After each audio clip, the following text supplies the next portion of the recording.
To offline students. So, yes, good afternoon, Rapid, Parth, Ragib, Reena. Chali. So, we were discussing. Hmm?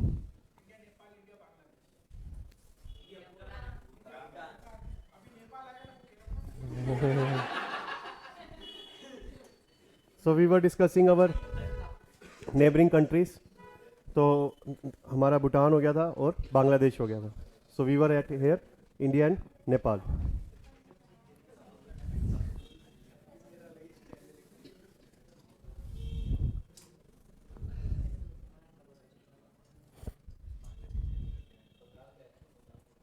चलिए.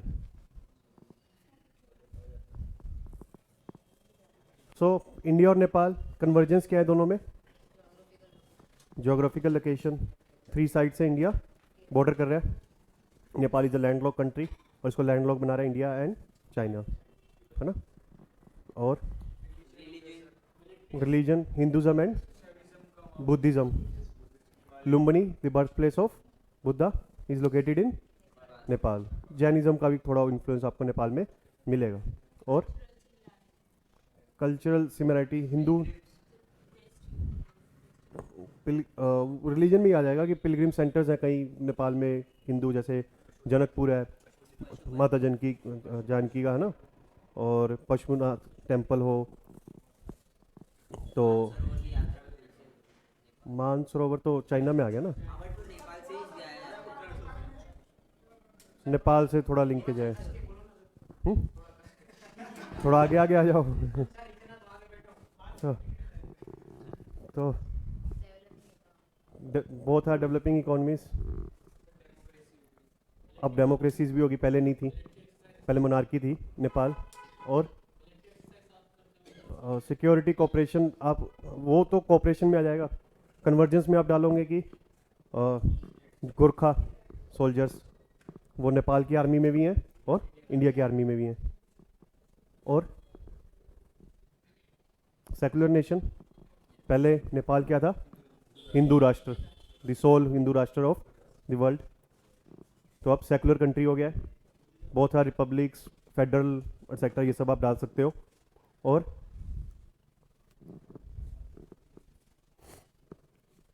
Polity, society, culture, economy, security, ये सब हो गया.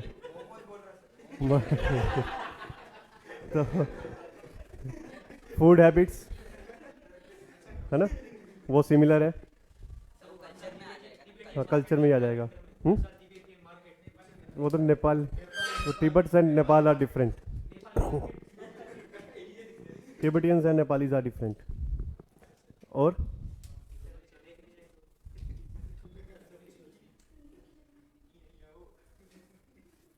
riverine system, geographical features. We share rivers with each other. Share mountains also, Himalayas. और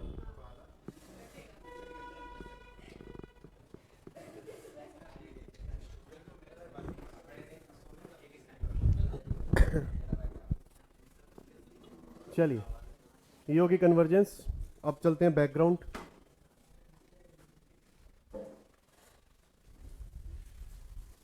सो we have close kinship. जो Terai reason है नेपाल का, जो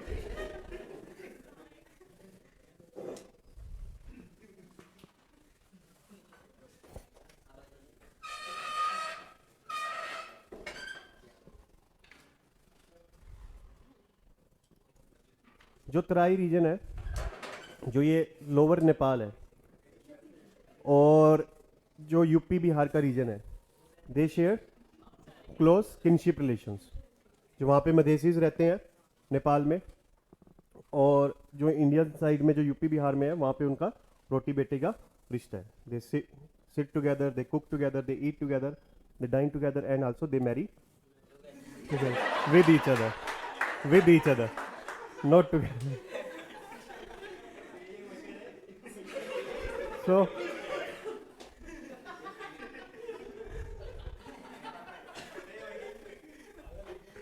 Nepal 5 इंडियन स्टेट्स जो इसके साथ बॉर्डर करती हैं, सिक्किम, वेस्ट बंगाल, उत्तराखंड, यूपी, बिहार। उसके बाद 1950s में हमने Indo Nepal treaty of peace and friendship sign की। उसके अंदर क्या क्या चीज़ें हैं? नेपाली सिटीजन्स इंडियंस में कहीं भी काम कर सकते हैं, they will be given equal treatment, so is with the Indian citizens living in Nepal. Free trade होगा between the countries, open border होगा, without visa you can go to each other country. Business कर सकते हैं Nepalese Indians में और Indian Nepal में। और जब ये ट्रीटी साइन हुई थी प्राइम मिनिस्टर ऑफ नेपाल के साथ, तो जाना तो हमारे प्राइम मिनिस्टर को चाहिए था साइन करने, तो नेहरू बोले कि हैसियत बराबर नहीं है, तो उन्होंने इंडियन एम्बेसडर को ही भेजा कि तुम ही मेरे भी यहाँ पे साइन कर देना। आज तक नेपाल वाले उसको इंसल्ट महसूस करते हैं कि इंडियन एम्बेसडर ने पीएम ऑफ नेपाल के साथ ट्रीटी साइन की। वो बोले कि मिनिस्टर ही भेज देते कम से कम।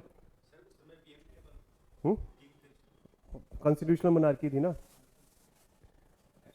तो कुछ इस तरीके का भी सिस्टम था वहाँ पे। हेरिडेटरी पीएम थे, जैसे वो आप देखो ना पेशवा एंड किंग, वैसे ही कुछ सिस्टम उस वक्त था। Hereditary PM's, not elected PM, hereditary PM's, dynastic PM's. तो उनके साथ साइन हुई थी, तो वो आज तक ग्रज लेके बैठे हैं कि ये ट्रीटी जो है तुमने इक्वल फुटिंग पे साइन नहीं की, तुम हमें अभी भी गरीब समझते हो और वैसे ही ट्रीट करते हो। ठीक है, तो डेमोक्रेटिक प्रोसेस नेपाल में कैसे स्टार्ट हुआ? 1951 में नेपाली मोनार्क किंग त्रिभुवन, वही मैंने आपको बताया कि हेरिडेटरी पीएम जिसको रानास बोला जाता था, उसका सिस्टम अबॉलिश किया और डेमोक्रेसी इंश्योर की। क्या हुआ? नेपाल का ही है तो अब क्या वो टोपी और कोट उस तरीके का आपको देखना, तब आपको क्लियर होगा कि वो नेपाल से था। तो देखो, कंट्री कोई भी हो, चाहे गरीब कंट्री हो, कितनी भी गरीब कंट्री हो, उसका राजा हमेशा अमीर होगा। राजा अपनी लाइफस्टाइल वैसे ही जिएगा। ठीक है, तो 1960 में नया किंग आया महेंद्र,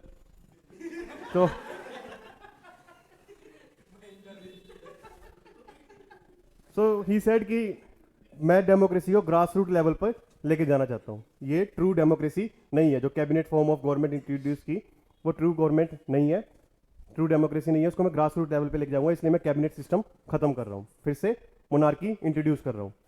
और फिर कह रहे हैं कि डेमोक्रेसी कह रहे थे तुम, ट्रू डेमोक्रेसी, उसके लिए बोला कि हम पंचायती राज सिस्टम क्रिएट कर रहे हैं।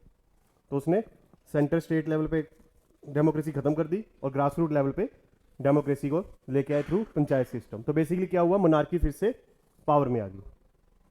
1990 में प्रो डेमोक्रेसी प्रोटेस्ट हुए नेपाली कांग्रेस और लेफ्ट ग्रुप्स के द्वारा, जो वहाँ की सीपीआई, सीपीएम एक्सेट्रा जो भी हैं, और मास अरेस्ट, काउंटर एक्शन एक्सेट्रा बहुत सारे हुए। और जो फिर किंग बीरेंद्र हैं वो प्रेशर पे बो डाउन कर गए, झुक गए, और उन्होंने डेमोक्रेटिक कॉन्स्टिट्यूशन को फिर से अप्रूव कर दिया। 1991 में फिर फर्स्ट डेमोक्रेटिक इलेक्शन हुए और गिरिजा प्रसाद कोइराला वो क्या बने, प्राइम मिनिस्टर। और ये कौन थे? मनीषा कोइराला के फादर, उनके फादर। ठीक है, फिर से मायूस रेवोल्यूशन हुआ वहां पे। वो कह रहे हैं कि मोनार्की को भी खत्म करो, वो बोले मोनार्की को भी खत्म करो, कॉन्स्टिट्यूशनल मोनार्की भी नहीं रखनी, जैसे ब्रिटेन में है वैसी भी नहीं रखनी, उसको कंप्लीटली खत्म करो। फिर रॉयल फैमिली मैसेकर हुआ, क्राउन प्रिंस दीपेंद्र ने किंग बीरेंद्र को मार दिया, उसकी पत्नी को मार दिया क्वीन ऐश्वर्या को, और उसके बच्चों को भी मार दिया, और बाद में खुद को भी मार दिया। तो इसमें बताओ किसने किसको मारा होगा? किसकी शक्ल पे हत्यारा दिख रहा है? लेफ्ट वाला, लेफ्ट, हाँ, इसी ने बाकी सबको मार दिया और खुद को भी फिर बाद में टपका दिया। तो उसके बाद किंग्स ब्रदर ज्ञानेंद्र वो किंग बने। उसके बाद 2005 में किंग ज्ञानेंद्र ने क्या किया, वही कैबिनेट गवर्नमेंट सिस्टम को अबॉलिश कर दिया, गवर्नमेंट को डिसमिस कर दिया और फिर से मोनार्कियल रूल इंट्रोड्यूस कर दिया। क्लियर। और इमरजेंसी डिक्लेयर कर दी कि मायूस जो है जो प्रोटेस्ट कर रहे हैं for abolishment of constitutional monarchy, ये एनार्की क्रिएट कर रहे हैं, क्योस क्रिएट कर रहे हैं। So all power he concentrated in himself. फिर उसके बाद 7 पार्टी अलायंस हुआ, मतलब जितनी भी पॉलिटिकल पार्टीज थी उनका महागठबंधन हुआ वहां पे, और they collectively fought for the democratic rights.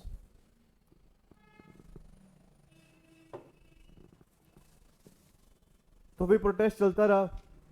2006 में किंग ज्ञानेंद्र को सही ज्ञान आया और उसको अपनी गलती का एहसास हुआ और उसने जो है पार्लियामेंट को रिस्टोर किया,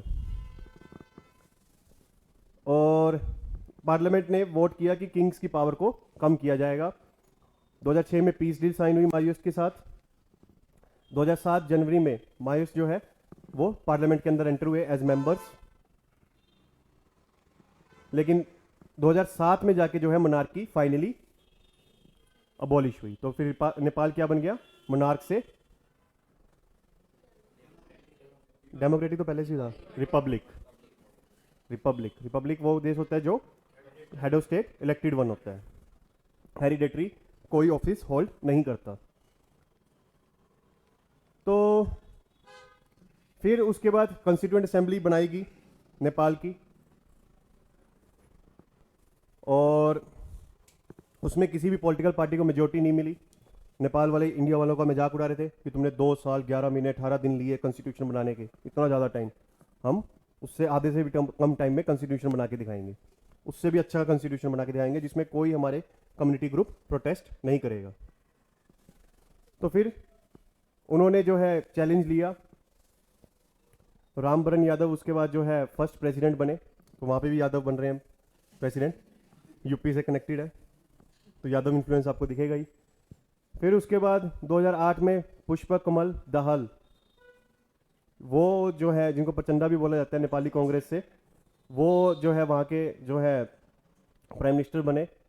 और फिर उसके बाद जो है प्रचंडा ने रिजाइन किया, और कॉन्स्टिट्यूएंट असेंबली जो है वो अपनी डेडलाइंस को एक्सटेंड करती रही। 3 साल हो गए अभी तक इनसे कॉन्स्टिट्यूशन नहीं बना, फिर 5 साल हो गए फिर नहीं बना, फिर कॉन्स्टिट्यूएंट असेंबली को डिसॉल्व कर दिया कि निकम्मी है, एक और बनाएंगे कॉन्स्टिट्यूएंट असेंबली, वो नया कॉन्स्टिट्यूशन बना के देगी। तो ये सब चलता रहा। फिर सेकंड कॉन्स्टिट्यूएंट असेंबली आई, और उसमें जो सुशील कोइराला है वो प्राइम मिनिस्टर बने। और ये सुशील कोइराला क्या है, मनीषा कोइराला के कुछ ऐसे ही चाचा वाचा ही है। तो आफ्टर 2015 अर्थक्वेक आया, अब बहाना मिल गया, 10 साल हो गए कॉन्स्टिट्यूशन इनसे बन रहा। वो कह रहे थे कि 2 साल 11 महीने 9 दिन और 18 दिन ले लिए तुमने। तो फिर डोनर कॉन्फ्रेंस हुई, इंडिया ने पैसा भेजा, चाइना ने भी भेजा, तो वो सब चलता रहा। तो उसके बाद 2015 में फाइनली उन्होंने जो है कॉन्स्टिट्यूशन बनाया, अपने आप को सेकुलर कंट्री डिक्लेयर किया। पहले अपने आप को कैसे डिक्लेयर किया हुआ था, हिंदू राष्ट्र, अब ये क्या हो गई, सेकुलर कंट्री। उसके बाद जैसे ही कॉन्स्टिट्यूशन बना, मधेसी प्रोटेस्ट स्टार्ट हो गया इन तराई रीजन। ये तराई रीजन है, देखो ये जो ग्रीनरी आप देख रहे हो नेपाल की, और ये जो नॉर्दर्न बेल्ट है यूपी बिहार की, वो सारा तराई रीजन में आता है। बेसिकली प्लेन एरिया है इस रीजन में, बाकी जो एरिया है वो क्या है, हिली एरिया। ठीक है, तो उसके बाद जो है मधेसी प्रोटेस्ट स्टार्ट हुए, और उसके बाद जो है लोग उन्होंने जो है ब्लॉकेट स्टार्ट की। उन्होंने क्या किया, जो बॉर्डर है, अब ये बॉर्डर एरिया में रह रहे हैं मधेसी, उन्होंने बॉर्डर को ब्लॉक कर दिया, और इंडिया से आने वाले कोई भी गुड्स है, पेट्रोल है, मेडिसिन है, उसको जाने नहीं दिया, जिसकी वजह से सारी नेपाल की इकोनॉमी और सोसाइटी क्या होगी, स्टैंड स्टिल। क्योंकि 100% पेट्रोलियम नीड्स के लिए नेपाल किस पे डिपेंडेंट है, इंडिया पे। तो मधेशियों ने जाने नहीं दिया, क्योंकि कॉन्स्टिट्यूशन में उनको जो है फुल राइट्स नहीं दिए गए, उनको मार्जिनलाइज किया गया। दे वर माइनॉरिटी इन नेपाल। तो अभी हम इसके बारे में डिस्कस करेंगे एक्चुअली क्या इशू था मधेसीज का। तो बेसिकली पॉइंट यहाँ पे है, जैसे हमने कॉन्स्टिट्यूशन बनाया, हमने हर कम्युनिटी को इक्वल राइट दिए, बल्कि माइनॉरिटीज को क्या दिए, स्पेशल राइट्स। जो डाउन ट्रोडन सेक्शन है, दलित है, उनको और ज्यादा राइट्स दिए, शेड्यूल्ड ट्राइब्स को और ज्यादा राइट्स दिए। इन्होंने रिवर्स किया। इन्होंने सिर्फ प्रेम्बल पढ़ा, India is a democratic Republic secular sovereign, वो तो सेम कॉपी कर दिया। अंदर का कॉन्स्टिट्यूशन इतना बल्कि है, वो पढ़ने की हिम्मत हुई नहीं, तो इसलिए मदेशियों को उन्होंने कोई राइट्स नहीं दिए। फॉर एग्जाम्पल मैं अभी दूंगा, जैसे कि अब मदेशी जो है दे मैरी इंडियंस, ठीक है, तो अब जो उनके बच्चे होंगे they get citizenship of Nepal by birth, क्योंकि नेपाल की टेरिटरी में उनका जन्म हुआ तो नेपाली बन गए वो। बट इनका कॉन्स्टिट्यूशन कहता है कि अगर किसी को प्राइम मिनिस्टर या प्रेसिडेंट बनना है तो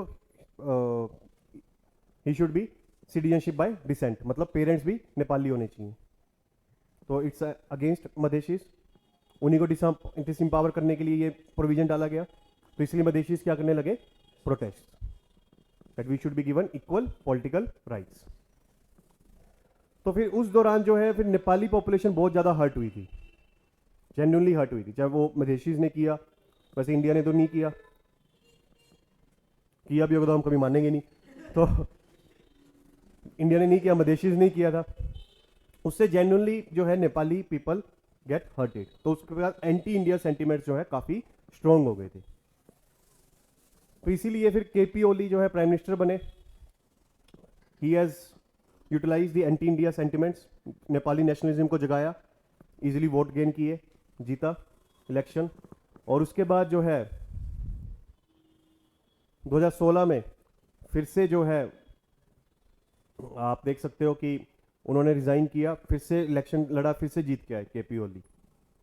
तो this is how they have protested Madheshis and this is how the blockade happens on the Indo Nepal border, कि गुड्स जो जा रहे थे इंडिया से उन्होंने जाने नहीं दिए, वो वहीं रुके रह गए।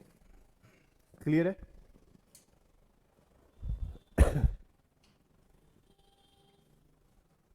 तो प्रचंडा को फिर से बना दिया उन्होंने। फिर 2017 में शेर बहादुर देउबा वो प्राइम मिनिस्टर बन गए। तो यहाँ पे जो है जैसे वो होती है ना चेयर गेम होती है, कभी कौन बैठ गया, कभी गाना रुका, फिर कोई और बैठ गया, इनका यही चल रहा है। हर 2-2 साल बाद इनके प्राइम मिनिस्टर बदल जाते हैं। सो बेसिकली यहाँ पे पॉइंट यही है कि पॉलिटिकल इंस्टेबिलिटी नेपाल में पिछले 20 सालों से है, तो इसलिए फिर वहां पे फर्म डिसीजन भी वो नहीं ले पाते। तो यहाँ पे कंफ्यूज मत होना कि इंडिया में भी तो पिछले 20 सालों से पॉलिटिकल इंस्टेबिलिटी थी, इंडिया में नहीं थी। हमारे में कोलिशन गवर्नमेंट थी, but there was a proper PM for 6 year और 5 years to run the country. ऐसे नहीं था कि हर 2-2 साल बाद पीएम चेंज हो रहे थे। 2 ही पीरियड थे जहाँ पे इंडिया में पॉलिटिकल इंस्टेबिलिटी थी, 1989 में जब Chandrashekhar and VP Singh become the prime minister, and in 1996 IK. Gujral and Deve Gowda become the prime ministers.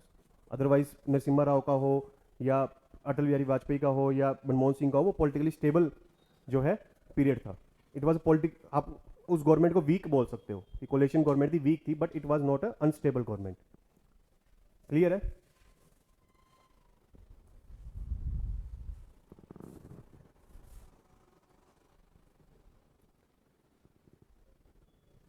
तो 2017 में फिर इलेक्शन हुए, केपी ओली की पार्टी फिर जीती, फिर वो प्राइम मिनिस्टर बने, and he has tilt towards China rather than India. Clear है? अब आते हैं रिसेंट विजिट्स। तो मोदी जी ने स्टार्ट की विजिट 2014 में गए, वहाँ पर काफ़ी उनका वार्म वेलकम हुआ, पूरा हीरोइक ट्रीटमेंट मिला उनको, फैन फॉलोइंग, नेपाल से सारे हिंदू बाहर आ गए और काफ़ी जो है उनको वार्म रिसेप्शन मिला था। बट जब मधेशी ब्लॉकेड हुआ तो सारी गुडविल ख़त्म हो गई। तो उसके बाद केपी ओली भी आते रहे, हमारे प्रेसिडेंट भी वहाँ जाते रहे, उनके प्राइम मिनिस्टर आते रहे, एटसेट्रा, तो मीटिंग्स चलती रही।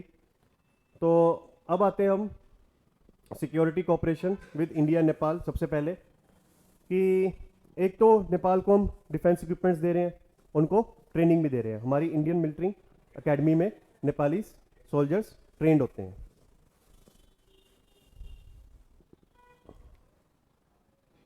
$250 ट्रेनिंग स्लॉट्स हमने उनके लिए रिजर्व किए हुए हैं। जो गोरखाज हैं नेपाली जो नेपाल में रहते हैं, वो नेपाल आर्मी भी ज्वाइन करते हैं और इंडियन आर्मी भी ज्वाइन करते हैं, और एक स्पेशल गोरखा रेजिमेंट भी हमने क्रिएट की हुई है।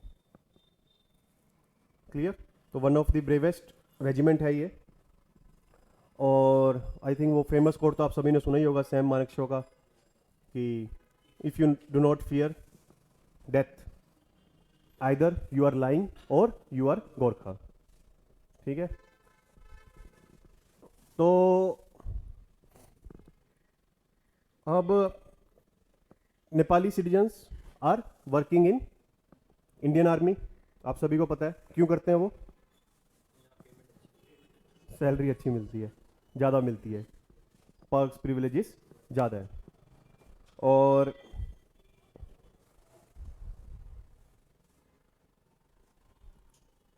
आई थिंक जो हमारे आर्मी चीफ हैं वो ऑनररी चीफ भी हैं नेपालीज आर्मी के भी, if I am not wrong, वो ऑनररी चीफ नेपालीज आर्मी के भी हैं।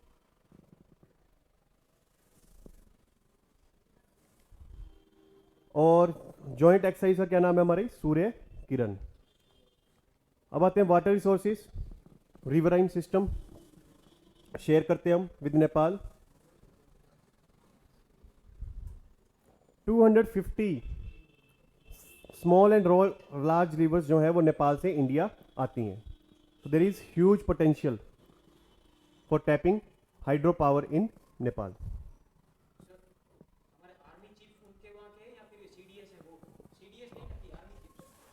I think army chief है, but I have to recheck. CDS को भी उन्होंने जो है बिपिन रावत को ऑनर किया था। वो ऑनर क्या था वो आई थिंक डिफरेंट था। तो उनकी आर्मी चीफ को, हाँ, सो हैव टू रीलुक कि क्या है ये।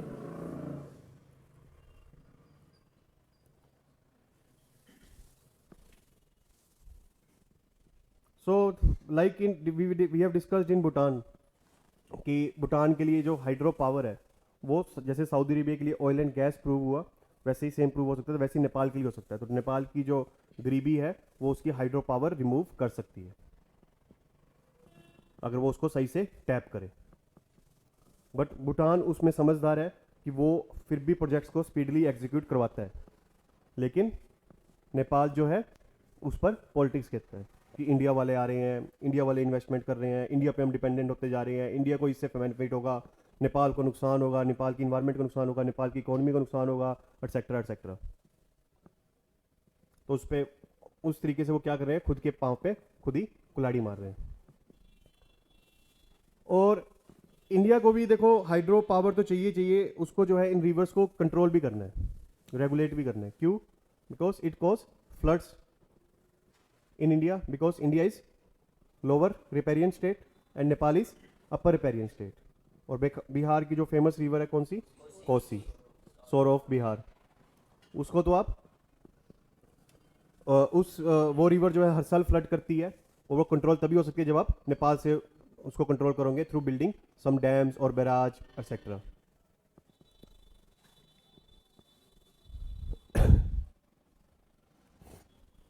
तो इसीलिए नेपाल की अरुण रिवर पर जो है हम हाइड्रो पावर प्रोजेक्ट लगा रहे हैं, एक पंचेश्वर मल्टीपर्पज प्रोजेक्ट लगा रहे हैं महाकाली रिवर पे। ये कहाँ पे है महाकाली रिवर? पंचेश्वर प्रोजेक्ट कहाँ पे है? उत्तराखंड बॉर्डर पे या कहीं और? उत्तराखंड बॉर्डर पे ही है, पिथौरगढ़ उत्तराखंड में ही है। तो you can see that this is Arun river near Bihar, और ये उत्तराखंड बॉर्डर पे ही जो है पंचेश्वर प्रोजेक्ट हम लगा रहे हैं। You can see that Mahakali river पे। पावर कॉर्पोरेशन, हम ग्रिड्स जो है कनेक्ट कर रहे हैं, ट्रांसमिशन लाइंस, ताकि इंडिया से अगर कोई पावर है सरप्लस है वो नेपाल में बेची जा सके, और नेपाल में हाइड्रो पावर से कोई पावर जनरेट होती है तो वो इंडिया में बेची जा सके। तो इसके लिए हम ट्रांसमिशन लाइंस जो है कंस्ट्रक्ट कर रहे हैं। तो इसमें रक्सौल परवीनापुर ट्रांसमिशन लाइन हम कंस्ट्रक्ट कर रहे हैं, मुजफ्फरपुर धलकेबाद ट्रांसमिशन लाइन हम कंस्ट्रक्ट कर रहे हैं। तो आपको ये सब याद रखने की जरूरत नहीं है कितने $1 मिलियन का प्रोजेक्ट है या कितने किलोवाट आवर का प्रोजेक्ट है एक्सेट्रा एक्सेट्रा। बस ये दो नाम याद रखने, मुजफ्फरपुर, धलकेबाद, रक्सौल, परवीनापुर। ठीक है, तो अब एग्जाम्पल में मैं बस डाल सकते हो कि we are constructing power grids between India and Nepal. तो आप देख सकते हो this is how the Nepal India Dhalkebar and all, आप यहाँ पे देख सकते हो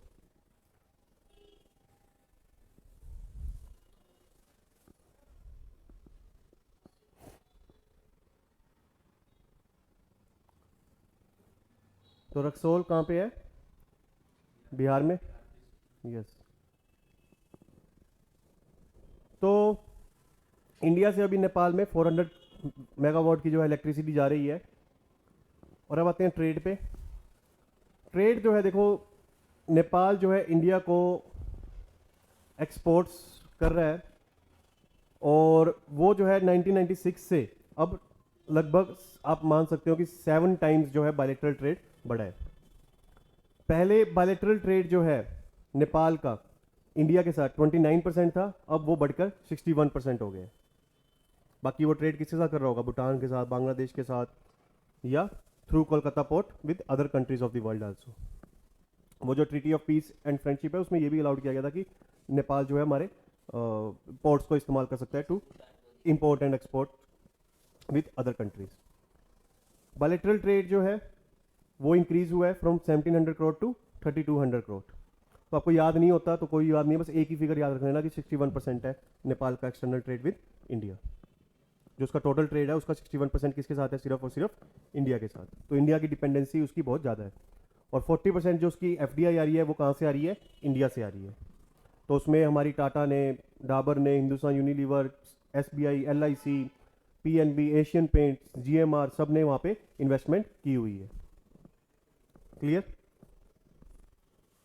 और लगभग 5000 करोड़ हम एफडीआई नेपाल में कर रहे हैं। और जो नेपाल का 98% ट्रेड है वो इंडिया से होके गुजरता है, specially through port of Calcutta. हमने उसको अब वाइजैक पोर्ट भी अलाउड कर दिया है टू बी यूज्ड। अब वो हमारा वाइजैक पोर्ट भी यूज कर सकता है to trade with other countries. और पेट्रोल के लिए तो 100% डिपेंडेंस है नेपाल की इंडिया पे। अब थोड़ा वो डाइवर्सिफाई करने लगा है, चाइना से एलपीजी, सीएनजी एक्सेट्रा इंपोर्ट करने लगा है, but otherwise it is completely dependent on India. और नेपाल को हम डेवलपमेंट एड भी देते हैं अराउंड 650 करोड़ पर एनम। तो आपको बस ये राउंड ऑफ फिगर याद रखनी है कि 600-700 करोड़ पर एनम हम जो है फंडिंग देते हैं फॉर द नेपाल डेवलपमेंट। उसके बाद है कनेक्टिविटी प्रोजेक्ट्स। पहला है जयनगर जनकपुर रेलवे लाइन, जो हम दो कंट्रीज के बीच में बना रहे हैं। Janakpur birth place of Sita माँ, माता जानकी। और जयनगर कहाँ पे है? यूपी या बिहार?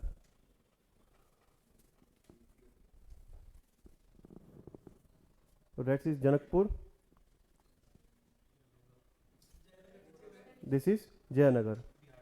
तो I think it's in Bihar. तो इंडिया जो है डायरेक्ट रेल लिंक भी प्रपोज कर रहा है between Kathmandu and Delhi and Kolkata. Direct bus service जो है लॉन्च हो चुकी है दोनों देश के बीच में। और बीबीआईएन मोटर व्हीकल एग्रीमेंट भी हमने साइन किया है। बीबीआईएन मोटर व्हीकल एग्रीमेंट क्या है वो भी मैं आपको समझाऊंगा, आएगा। उसमें बीबीआईएन में 4 कंट्रीज कौन सी हैं? Yes, Bhutan, Bangladesh, India and Nepal. Clear है? अब आते हैं डिस्प्यूट्स। डिस्प्यूट से पहले, हाँ ठीक, चलो। इंडिया चाइना में, इंडिया नेपाल में चैलेंजेस क्या है रिलेशंस में? वो तो फैक्चुअल इंफॉर्मेशन है कोऑपरेशन की तो सारी। मेन तो मैंने आपको बताया था कि कॉन्फ्लिक्ट ही समझने वाले हैं। चाइना, काला पानी डिस्प्यूट, चाइना के साथ भी। पैसा हमारा खाता है, नमक हमारा खाता है, left government of CPI which is tilted towards China. और मधेसी ब्लॉकेड, जिसकी वजह से काफ़ी गुडविल जो है हमारी कम हुई इन नेपाल।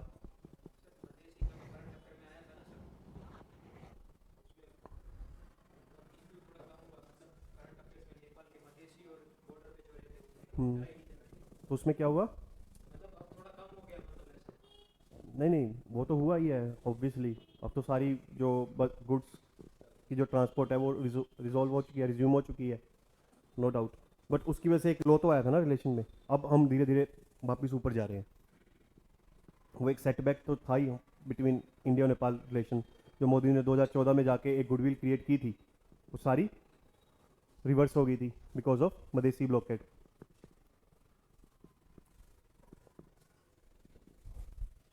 और रिवर डिस्प्यूट्स और हाइड्रो इलेक्ट्रिसिटी, ओवर डिपेंडेंस जैसे भूटान था ऑन इंडिया, इन्वेस्टमेंट भी हम ही करेंगे, लोन भी हम ही देंगे, हम ही को बेचेंगे एक्सेट्रा। और ह्यूमन ट्रैफिकिंग हो गया, more than 1 lakh Nepali girls are traffic to India each year. Drugs trafficking, fake currency circulation, Pakistan जो है फेक करेंसी नेपाल के रूट से ही इंडिया बेचता है। क्या जी? Some terrorist takes insurgents take shelter in Nepal. Some Indian terrorists also take shelter in Nepal, and sometimes Pakistan terrorist also comes to India through Nepal by taking advantage of open border. ठीक है। और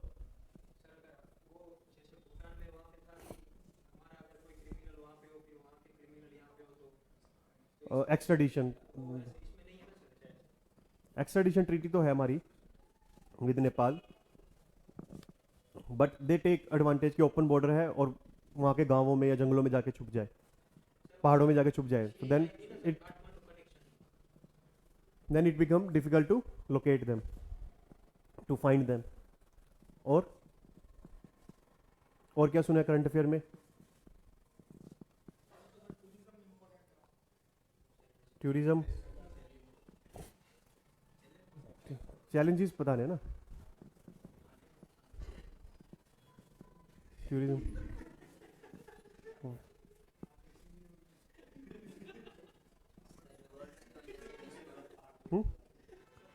racial discrimination और attacks faced by the Nepalese in India, है ना? चिंकी चिंकी कह के बुला देते हैं, तो वो गलत है, या बहादुर या सभी बोलते हैं, दैट्स रॉन्ग। हाँ। और क्या जी? ट्रेड, तो वो इंडिया के फेवर में है, over dependency of Nepal,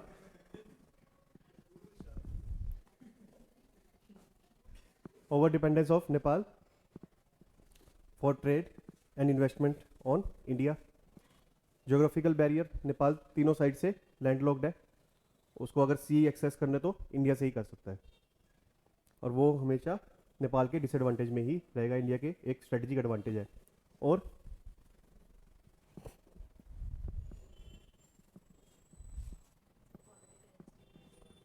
political instability है, और समटाइम्स वहाँ की जो डोमेस्टिक पॉलिटिक्स है वो क्या कर रही है, to get the votes they create anti India sentiments. जैसे यहाँ पे एंटी पाकिस्तान सेंटिमेंट्स क्रिएट किए जाते हैं टू गेट दी वोट्स, वहाँ पे एंटी इंडिया कर जाते हैं, एंटी चाइना सेंटिमेंट्स नहीं क्रिएट किए जाते, पता है मारेगा बहुत घुमा घुमा के। तो कभी देखा है एंटी चाइना सेंटिमेंट्स क्रिएट किए? कभी कोई चाइनीज कंपनी का प्रोटेस्ट हो रहा है, कुछ नहीं। हुँ? क्या? थोड़ा बहुत, इजंट इट? तो एंटी इंडिया सेंटिमेंट्स वो क्रिएट करते हैं वोट के लिए। और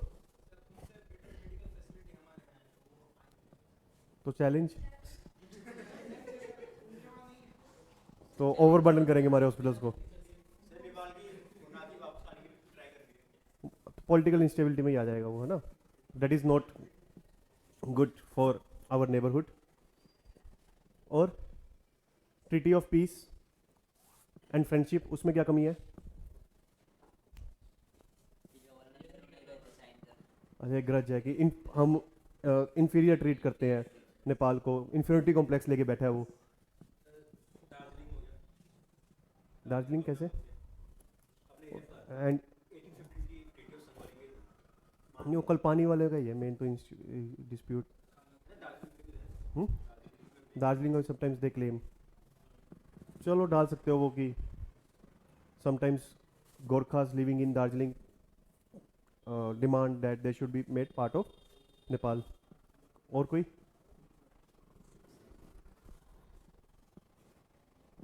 treaty of peace and friendship में क्या दिक्कत है?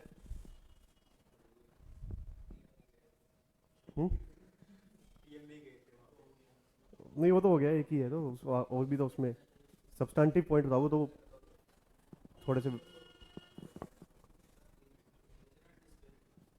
देखो अब नेपालीज का कहना है कि उसका फ़ायदा किसने उठाया, इंडिया ने, कि इंडिया ने फ्री ट्रेड एग्रीमेंट बेसिकली वो क्रिएट कर रहा है, हमने अपने गुड्स वहाँ पे बेच दिए, नेपालीज गुड्स यहाँ पे कुछ नहीं बिक रहे, हम वहाँ पे इजीली इन्वेस्टमेंट कर पा रहे हैं एक्सेट्रा, जिसकी वजह से जो टर्म्स ऑफ ट्रेड है it is in the favour of India. चलो कल पानी डिस्प्यूट क्या था,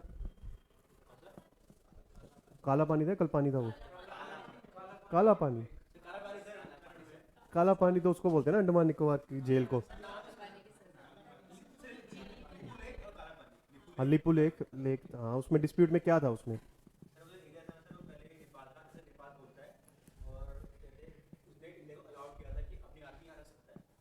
नहीं नहीं वो नहीं है,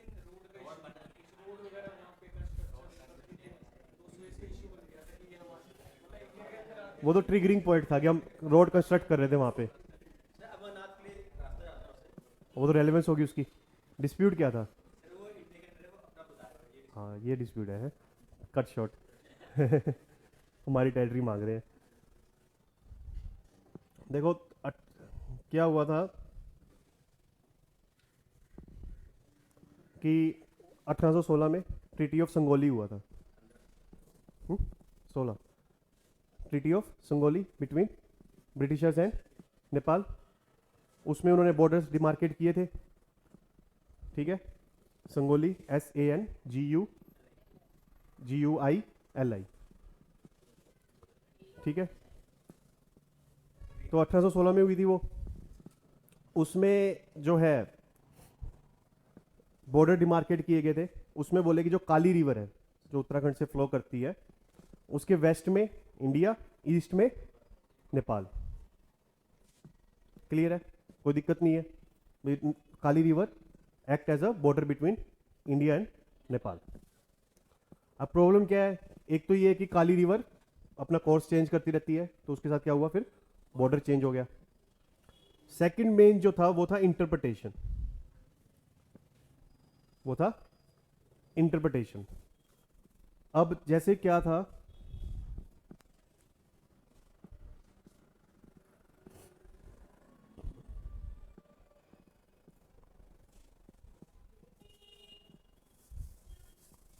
अब ये काली रिवर है, इसके वेस्ट में इंडिया, ईस्ट में नेपाल, तो नेपाली पीएम जो है चाइना के एक बार, तो शी जिनपिंग ने बड़ा सा लेंस लिया और ट्रीटी को पढ़ा, वो उसको पढ़ाया नेपाली पीएम को कि ये ट्रीटी ऑफ संगोली तुमने पढ़ी है, वो कहते हैं हाँ पढ़ी है, क्या कहती है, कहते कि काली रिवर के वेस्ट में इंडिया, ईस्ट में नेपाल, तो ध्यान से नहीं पढ़ी तुमने, कब ये बताओ कि काली रिवर स्टार्ट कहाँ से होती है, वो बोला कि ये यहाँ से स्टार्ट हो रही है, देखो यहाँ से स्टार्ट होकर यहाँ पे ख़त्म हो रही है, बेवकूफ़ यहाँ से नहीं स्टार्ट हो रही, इसकी जो ट्रिब्यूटरीज है वो देखो,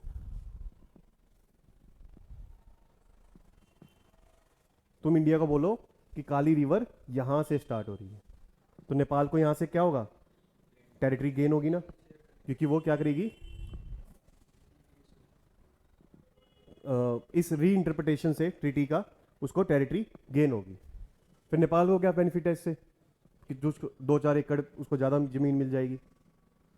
यही सवाल जो आपके मन में आ रहा है, उसने चाइना के प्रीमियर से पूछा, कहते वो तुम ज़्यादा दिमाग मत लगाओ, जितना तुम्हारे पास है भी नहीं, तुम बस जाके वहाँ पे डिमांड करो कि इंडिया ने तुम्हारी टेरिटरी ऑक्यूपाई कर रखी है, और जो काली रिवर है वो ओरिजिनेट होती है from its tributaries, head tributaries, that is from lumpy दूरा, फ्रॉम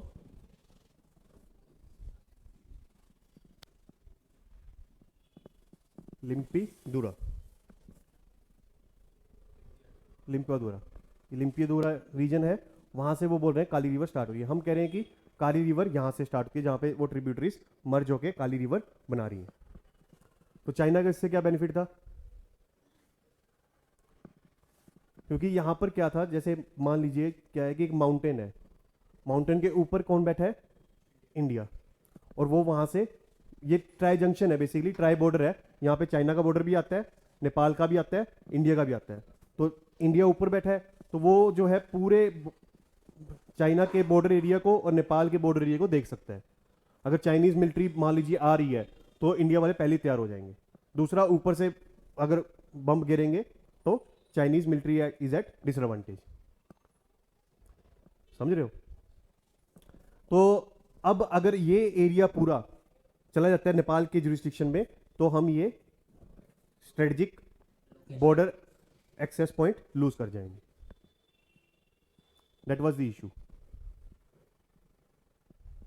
क्लियर है? इसलिए KP Oli was repeatedly demanding reinterpretation of treaty of Sangolli.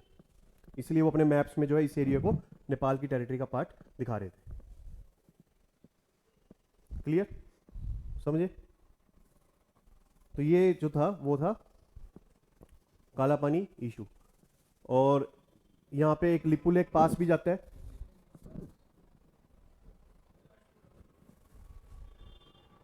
जो कि काफी स्ट्रेटेजिक पास है क्योंकि वो कैलाश मानसरोवर यात्रा को भी जोड़ता है उसके थ्रू।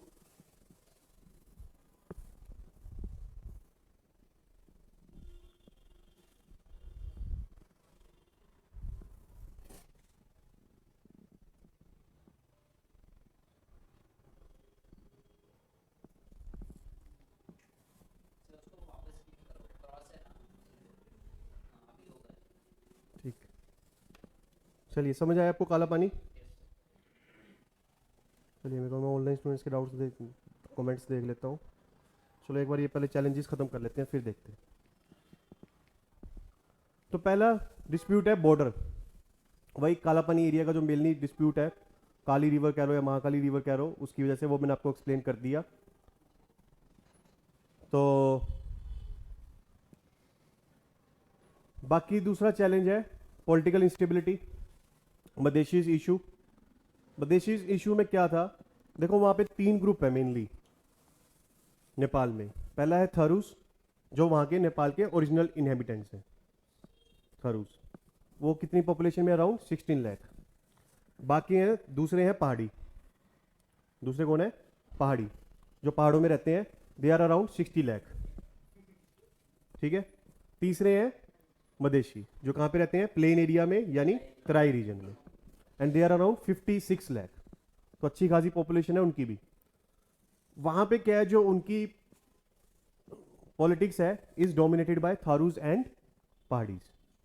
ज्यादातर पीएम, उनके प्रेसिडेंट या किंग या सिविल सर्वेंट्स या मिलिट्री हेड्स सब कौन बनते हैं? थारूज एंड पहाड़ीज। और स्टार्टिंग से ही वो मदेशीज को मार्जिनलाइज करते आए हैं।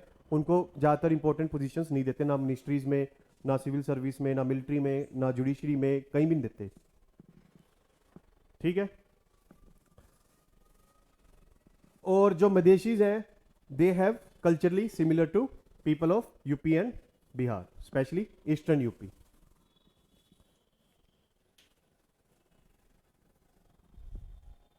और जो मदेशीज हैं इंडिया में एडुकेटेड हुए हैं, डेमोक्रेसी कैसे वर्क करती है दे आर अवेयर। जो बाकी पहाड़ीज थे they were part of the monarchial system, तो उनको इतनी अवेयरनेस नहीं है, लेकिन उनकी पॉलिटिकल अवेयरनेस जो है उसकी वजह से काफ़ी हाई है। और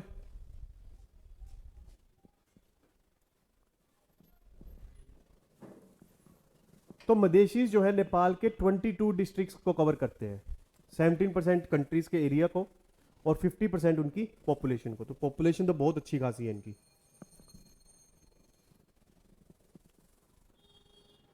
तो इशू क्या हुआ जिसकी वजह से मदेशीज ने इतना प्रोटेस्ट किया?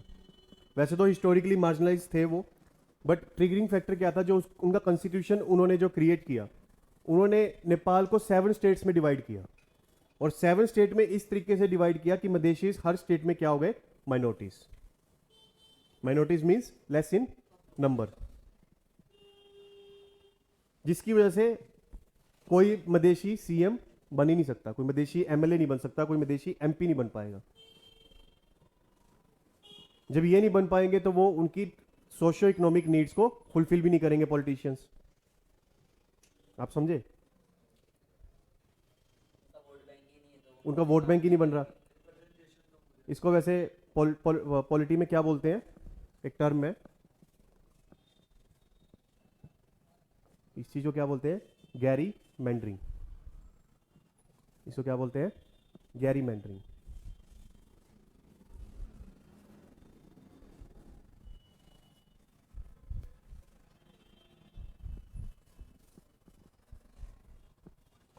इसमें क्या होता है कि आप कंस्टिट्यूएंसीज को इस तरीके से डिमार्केट करते हो जिससे आपको फेवर मिलेगी।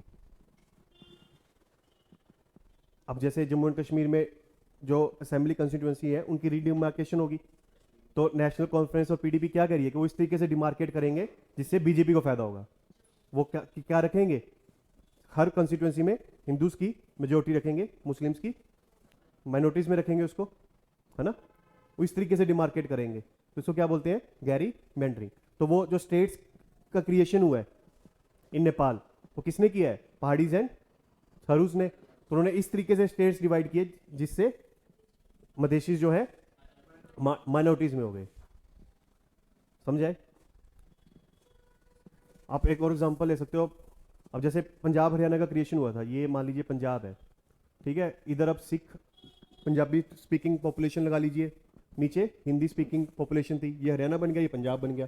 तो हिंदी स्पीकिंग पॉपुलेशन से उनके सीएम आने लगे, देवीलाल, भजनलाल एक्सेट्रा, और यहाँ से पंजाबी स्पीकिंग सीएम आने लगे, प्रकाश सिंह बादल, बेअंत सिंह एक्सेट्रा। लेकिन डिवाइड करने का तरीका तो ये भी हो सकता था कि इस पंजाब को इस तरीके से डिवाइड करो कि पंजाबी स्पीकिंग पॉपुलेशन दोनों में माइनॉरिटी में हो, तो दोनों में फिर क्या आते हैं? Hindi speaking CM's, isn't it? तो इस तरीके से भी डिवाइड किया जा सकता था। तो उसको क्या बोलते हैं? गैरी मैंड्रिंग। तो वही हुआ वहां पे नेपाल में। दूसरा था वोटिंग सिस्टम। अब नेपाल में क्या है, कुछ सीट्स जो है first pass the post system से फिल की जा रही हैं, कुछ प्रोपोर्शनल रिप्रेजेंटेशन से। तो प्रोपोर्शनल रिप्रेजेंटेशन में किसको बेनिफिट होता है? माइनॉरिटीज को या मेजोरिटीज को? माइनॉरिटी को। अब कांग्रेस को 20% वोट मिले, लेकिन उसको सीट कितनी मिली? 50। अगर प्रोपोर्शनल रिप्रेजेंटेशन होता तो उसको 545 की 20% सीट मिलती, 110 सीटें मिलती। तो प्रोपोर्शनल रिप्रेजेंटेशन से जो फील करने वाली सीट थी उसको क्या कर दिया गया? कम। तो अब जो मधेशीज हैं, they are in minority in various parliamentary constituency, तो उनके वोट क्या जाएंगे? वेस्ट, वो सीट्स में कन्वर्ट नहीं होंगे। समझ आई ये बात? अब मान लीजिए एक कंस्टिट्यूएंसी में 70% जो है पहाड़ी हैं, 10% थुरूज हैं और 20% मधेसी हैं। इसमें से जो है first pass the post system लग गया, तो ऑब्वियसली कौन बनेगा? पहाड़ी बनेगा, एमपी एमएलए। तो ये 20% वोट्स तो वेस्ट चले गए, कोई सीट में कन्वर्जन ही नहीं हुई। लेकिन यही प्रोपोर्शनल रिप्रेजेंटेशन होता तो 70% सीट्स किसको मिलती? पहाड़ी को, 10% थुरूज को, 20% मधेशीज को। तो 20% तो श्योर थी ना मधेशीज की इन पार्लियामेंट सीट मिलती। अब उनको वो सीट्स नहीं मिलेंगी। फर्स्ट पार्टी पोस्ट सिस्टम की वजह से आप मुस्लिम एमपीज गिन लो, लोकसभा में कितने हैं? अराउंड 15-16% पॉपुलेशन है कंट्री में, तो 545 का 15% कितना बनता है? 75 तो बनता है। 75 एमपीज हैं लोकसभा में? नहीं है। कितने होंगे? हार्डली 10 या 20 या 30। अगर प्रोपोर्शनल रिप्रेजेंटेशन होता तो 75 सीट्स पक्की थी उनकी। समझे? क्लियर है?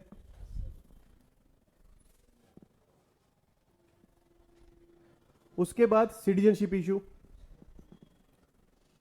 जितनी भी इंपॉर्टेंट कॉन्स्टिट्यूशनल पोस्ट है, जैसे प्रेसिडेंट हो, पीएम हो या यूपीएससी का चेयरमैन हो, वहां पे जो है किसके लिए रिजर्व कर दी गई? सिटीजन्स बाय डिसेंट, यानी माँ और बाप दोनों क्या होने चाहिए? नेपाली।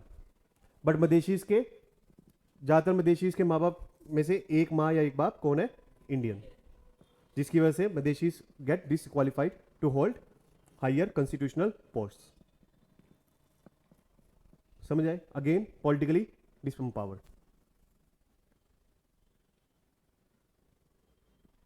तो इसीलिए फिर मधेशीज ने प्रोटेस्ट किया। प्रोटेस्ट वैलिड था, तो इसलिए इंडिया कह रहा था कि उनको पॉलिटिकली अकोमोडेट कर दो, एक स्टेट तो कम से कम मधेशीज की बना दो जिसमें मधेशीज मेजोरिटी में हो, मधेशी सीएम बन जाएगा। प्रोपोर्शनल रिप्रेजेंटेशन को थोड़ा इंक्रीज कर दो, और ये सिटीजनशिप बाय डिसेंट को हटा के सिटीजनशिप बाय बर्थ, नेचुरलाइजेशन और डिसेंट कोई भी हो उसको अलाउड कर दो। हमने भी तो किया हुआ है। तो यही इशू था, वो नेपालियों के समझ नहीं आ रहा था। That is why the issue was continued for more than 6 months।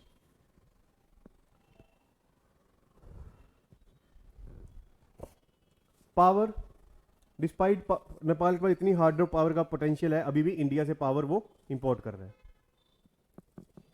अभी भी इंडिया से पावर को वो इंपोर्ट कर रहे हैं। Hydro power project Saptakoshi, Pancheshwar हम डेवलप करना चाहते हैं, बट अभी तक कहीं नहीं पहुंचे। There is delay in implementation. Nepal में काफ़ी इसका प्रोटेस्ट होता है on the name of environment और on the name of dependency on India etcetera. China factor, Madheshi blockade के बाद, अर्थक्वेक के बाद जो है नेपाल चाइना की तरफ काफ़ी इंक्रीजिंगली देखने लगा, स्पेशली केपी शर्मा ओली के दौरान। हाइड्रो पावर प्रोजेक्ट देने लग गया उसको, और इंफ्रास्ट्रक्चर प्रोजेक्ट बन रहे हैं वहाँ पे, ट्रेन एंड रेल कनेक्टिविटी वो बिल्ड कर रहे हैं, बट हिमालयस को क्रॉस करना आज भी ईजी नहीं है।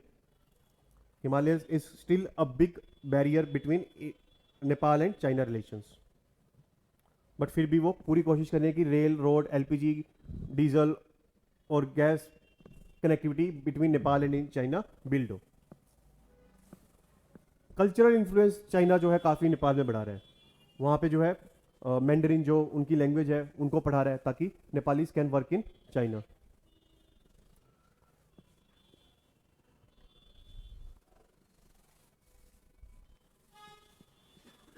ब्रॉडबैंड कनेक्टिविटी वो प्रोवाइड करनी स्टार्ट कर दी है उसने।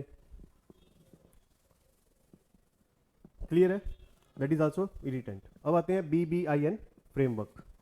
उससे पहले मैं एक बार ऑनलाइन स्टूडेंट से कमेंट्स देख लूँ।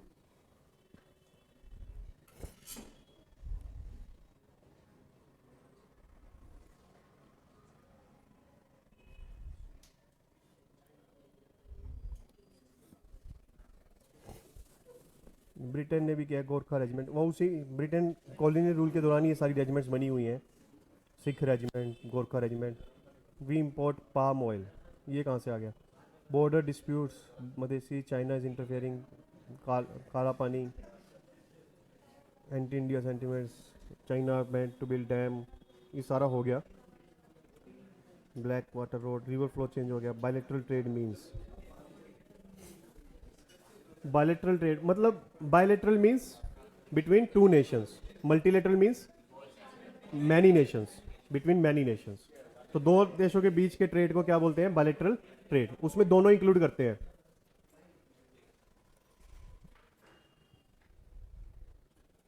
इंपोर्ट और एक्सपोर्ट दोनों ऐड करते हैं। इंडिया एक्सपोर्ट कितना कर रहा है और इंपोर्ट कितना कर रहा है, उसको ऐड करके कितना आता है, बायलैटरल ट्रेड की फिगर आती है। जैसे इंडिया चाइना का बायलैटरल ट्रेड कितने बिलियन डॉलर्स का है?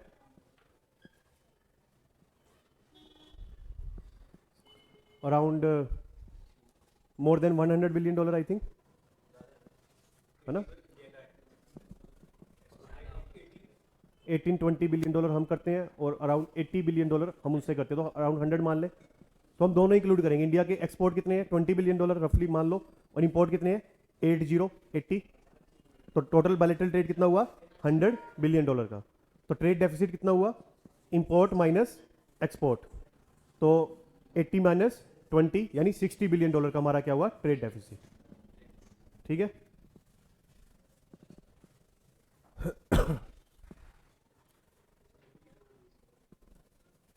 BBIN framework.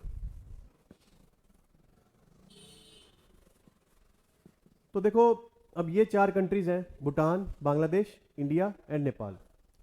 वैसे हुआ क्या था कि हम ना सार्क के अंडर जो है एक मोटर व्हीकल एग्रीमेंट पास करना चाहते थे।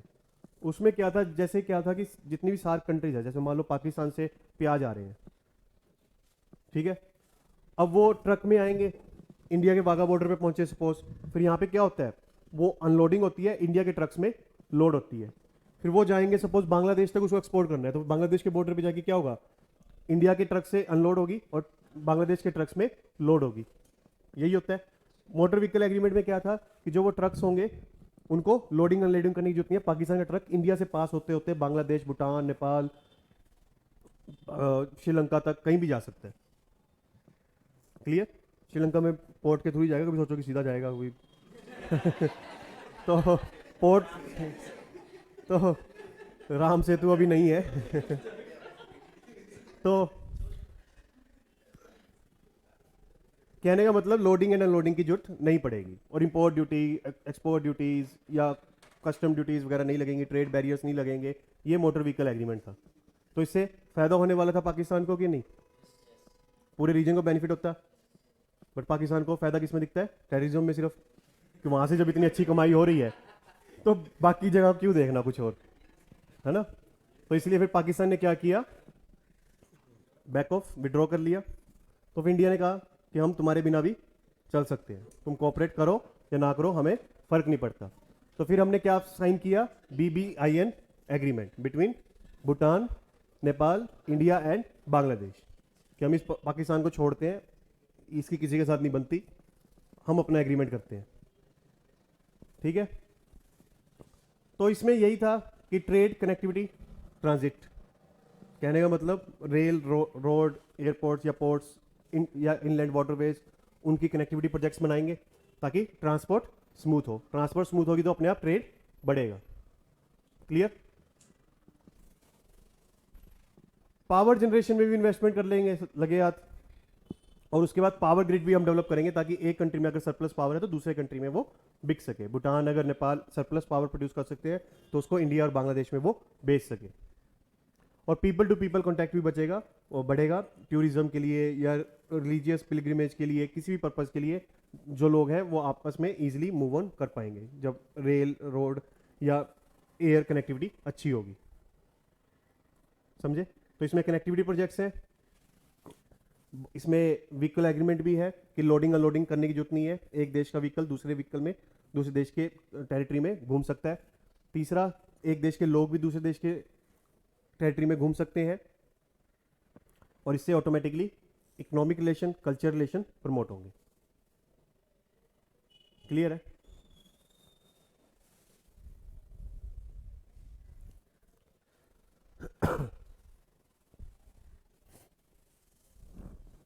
तो इससे क्या होगा, रीजनल इंटीग्रेशन, ट्रेड बढ़ेगा, और ये बोला जाता है कि 60% ट्रेड बढ़ सकता है। और अगर ऐसा इंफ्रास्ट्रक्चर, कनेक्टिविटी इंफ्रास्ट्रक्चर बिल्ड होता है तो भूटान, नेपाल जो है वो अदर कंट्रीज के साथ भी ट्रेड कर सकती हैं, इजीली एक्सेस कर पाएंगे इंडियन पोर्ट्स को if they have good connectivity projects. लेकिन बाद में जो है भूटानीज गवर्नमेंट ने इससे अपने हाथ खड़े कर दिए, उसने विड्रॉ कर लिया। Why Bhutan has withdrawn?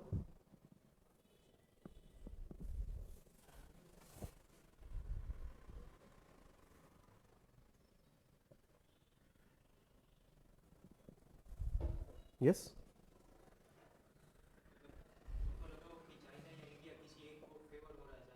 China को तो बल्कि काउंटर कर रहा था। भूटान ने क्यों किया?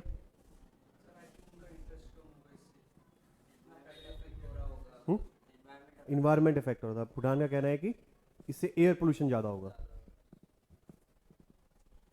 On the environmental grounds Bhutan has withdrawn. और उसको ये भी लगा कि इसका सबसे ज़्यादा बेनिफिट कौन उठाएगा? इंडिया। फिर से अगेन ट्रेड डेफिसिट या ट्रेड जो है अगेन फेवरेबल टू इंडिया हो जाएगा।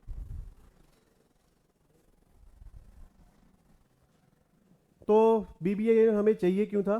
Because south Asia shared history, shared culture है, उसका आपस में कनेक्टेड होना, इंटीग्रेट होना अटमोस्ट नेसेसरी है। एक बार आप कनेक्टिविटी प्रोजेक्ट्स लगा दो, अपने आप ट्रेड, कल्चर एक्सेट्रा ग्रो होना स्टार्ट, इंटरलिंक होना स्टार्ट हो जाएगा। इकोनॉमिक डेवलपमेंट, सारे देश क्या है? Backward, so it will promote south south cooperation. South south cooperation क्या होता है? डेवलपिंग नेशंस में कोऑपरेशन।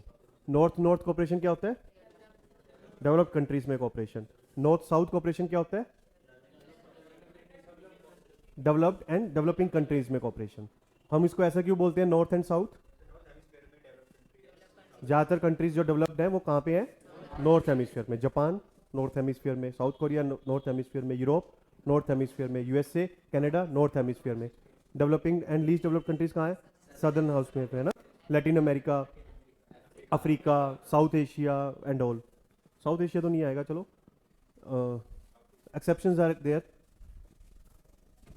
ऑस्ट्रेलिया तो वो सदर्न में डेवलप्ड है ना. तो that is why this north south terminology is used. तो साउथ साउथ कोऑपरेशन को ये प्रमोट करेगा. साउथ साउथ कोऑपरेशन क्यों इंपॉर्टेंट है? हुँ? हाँ, डेवलप्ड कंट्री पे डिपेंडेंसी कम होगी. हर बार डेवलपमेंट के लिए हमें हाथ किसके आगे फैलाने पड़ते हैं? डेवलप कंट्री के सामने. तो हमें वो फैलाने नहीं पड़ेंगे, खुद से ही हम एक दूसरे का डेवलपमेंट कर लेंगे. लो ट्रेड है. अब यूरोप को देख लो, यूरोपियन यूनियन के बाद कितना उनका आपस में ट्रेड बढ़ गया. आशियन कंट्रीज को देख लो, गल्फ कंट्रीज को देख लो, कितना ट्रेड उनका बढ़ रहा है. बट साउथ एशिया रीजन जो है काफ़ी लीस्ट इकोनॉमिकली इंटीग्रेटेड है. तो अगर ये एग्रीमेंट अच्छे से इंप्लीमेंट होता है तो it will promote trade between the countries. Clear?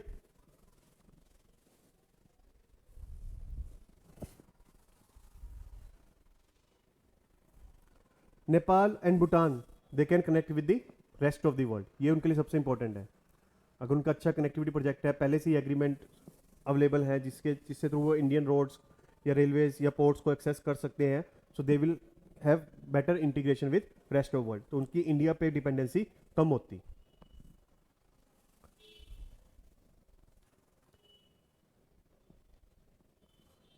उसके बाद जो अभी के इश्यूज हैं, जैसे लैंड कस्टम्स स्टेशंस पे जो है डिले होता है, या बहुत सारे प्रोसीजरल बोटलनेक्स है, डॉक्यूमेंटेशंस हैं, क्लियरेंसेस रिलेटेड प्रॉब्लम्स हैं, वो सारी जो है इस एग्रीमेंट से काफ़ी ज़्यादा रिजोल्व होने वाली थी. तो एडवांटेज क्या होती है? सीमलेस कनेक्टिविटी, ट्रक्स की हो या रेलवेज की हो एक्सेट्रा. कार्गो मूवमेंट स्मूथ हो जाता. और multi modal containerise trade promote होता. इसका क्या मतलब हुआ? Multi modal containerise trade.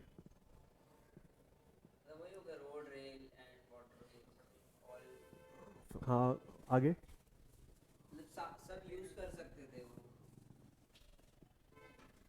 इसमें देखो क्या होता है. अब कंटेनर इमेजिन करो, है ना? कंटेनर होता है ना, क्यूबिकल्स लोहे का, है ना? तो अब वो जो है रेलवे के पीछे भी होता है मालगाड़ी पे, वही ट्रक पे भी लगता है. वही सेम शिप्स के अंदर भी लोड होता है. वही सेम जो है बिग एयरप्लेन्स के अंदर भी लोड होता है. तो मल्टी मॉडल कंटेनराइज ट्रेड कैसे होगा कि उसी कंटेनर को आप जेसीबी से उठाओगे, या जो होती है वो लिफ्टिंग क्रेन से उठाओगे, और उसको जो है ट्रेन से ट्रक पे रख दोगे, ट्रक से शिप के अंदर रख दोगे. आपको लोडिंग एंड अनलोडिंग करने की जरूरत नहीं पड़ेगी कि सामान निकालो फिर डालो, वो करने की जरूरत नहीं पड़ेगी. तो ये क्या है? Multi mode containerise trade. तो ये प्रमोट होगा. इससे क्या आएगी? कॉस्ट एफिशिएंसी आएगी, टाइम एफिशिएंसी आएगी. नॉर्थ ईस्ट रीजन डेवलप होगा हमारा, उसके साथ ट्रेड एंड इन्वेस्टमेंट बढ़ेगा. It will be integrated with Bhutan and Bangladesh and Nepal. अब नॉर्थ ईस्ट रीजन के लिए दिल्ली पास पड़ता है या बांग्लादेश? मुंबई पास पड़ता है या नेपाल? चेन्नई पास पड़ता है या आशियान रीजन? ASEAN region. तो नॉर्थ ईस्ट को हमें इसी रीजन के साथ क्या करना है? इंटीग्रेट. क्लियर?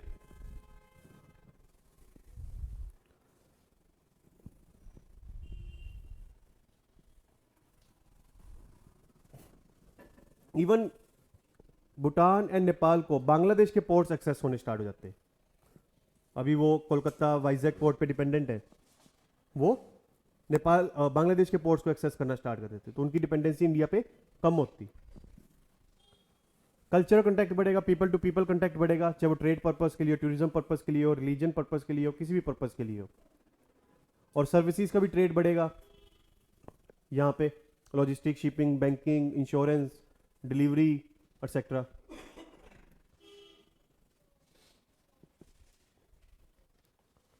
चैलेंजेस क्या है बीबीआईएन में?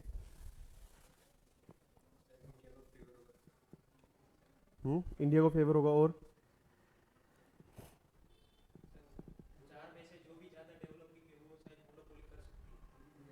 उसको मोनोपोली वर्ड यूज मत करना, मतलब कि वो जो है उसके लिए वो कुछ भी उसकी डोमिनेंस हो सकती है. क्योंकि इंडिया की इकोनॉमी क्या है, सबसे ज़्यादा स्ट्रोंगर, तो इंडिया इसका सबसे ज़्यादा बेनिफिट उठा सकता है। और भूटान इन्वायरमेंटल इशू की वजह से नहीं कर रहा, और पाकिस्तान ने विड्रॉ किया तो पूरा रीजन इंटीग्रेट नहीं हुआ, सिर्फ eastern part of the South Asia get integrated through this agreement. तो मतलब ट्रंक्वेटेड आप कह सकते हो कि कॉपरेशन हो रहा है, टूटा फूटा कॉपरेशन हो रहा है, पूरी फुल फ्लेज्ड कॉपरेशन नहीं हो रहा, कंप्लीट इंटीग्रेशन नहीं हो रहा। और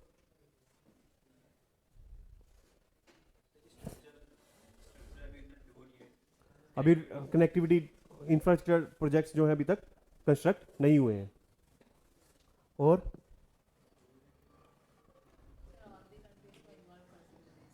फॉर एग्जांपल म्यांमार को कर सकते हैं, आशियन कंट्रीज, सभी आशियन कंट्रीज को कर सकते हैं, इसको कल को एक्सपेंड कर सकते हैं हम,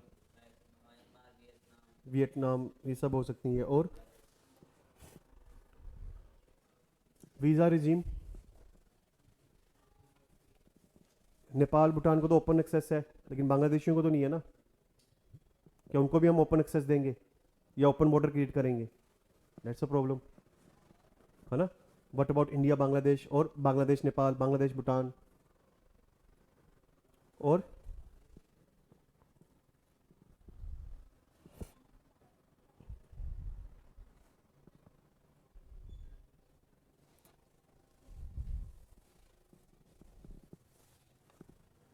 टेक्निकल इश्यूज भी हैं, इंप्लीमेंट कैसे करेंगे एग्रीमेंट? थ्योरेटिकली सोचना तो आसान है कि नेपाल से ट्रक आएगा, इंडिया की टेरिटरी से, बांग्लादेश की टेरिटरी से होते हुए चिटगांव पोर्ट से अदर कंट्रीज में एक्सपोर्ट होगा, but through out this journey आपको कितने सारे डॉक्यूमेंटल प्रोसीजर्स को आप कैसे सिंप्लीफाई करोगे?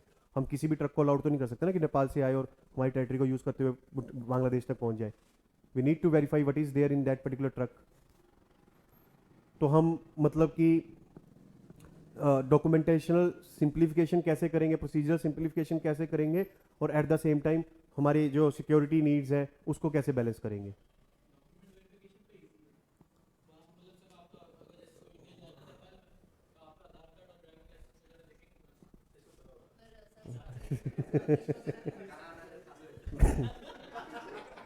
देखो, पीपल की आइडेंटिफिकेशन ईजी होती है, बट अबाउट गुड्स, अब बाहर दिखा रखे हैं आपको टमाटर, अंदर गन्स रखी हुई हैं, है ना, तो उसके लिए फिर अगर आप फिर चेकिंग स्टार्ट कर दी तो फिर वो अगेन ब्यूरोक्रेटिक प्रोसेस स्टार्ट हो जाएगा। अब ये तो मैं अभी जिसमें एग्जांपल दे रहा हूँ आपको, जिसमें गन्स पड़ी हैं वो जेन्युइन केस है, वो तो 100 में से कोई एक केस होगा, बाकी 99 में तो ऐसा कुछ है ही नहीं, उसमें फिर ब्यूरोक्रेटिक कंट्रोल होना स्टार्ट हो जाएगा। तो हम इन चीज़ों को बैलेंस कैसे करें? Isn't it? ब्यूरोक्रेसी तो इसी का प्रोटेक्ट लेगी, इसी का रीजन लेगी कि भाई इंसर्जेंसी को, टेररिस्ट को, या फेक करेंसी या ह्यूमन ट्रैफिकिंग को प्रमोट करने के लिए ये ट्रक्स जा रहे हैं। वो कोई 100 में से एक होगा, 2 होगा, 10 होंगे, सारे तो नहीं होंगे, बट ब्यूरोक्रेसी अपनी पावर किस पे एक्सरसाइज करेगी? उन 90 ट्रक्स पे जो जेन्युइन है, उन 10 ट्रक्स को जाने देगी, है ना।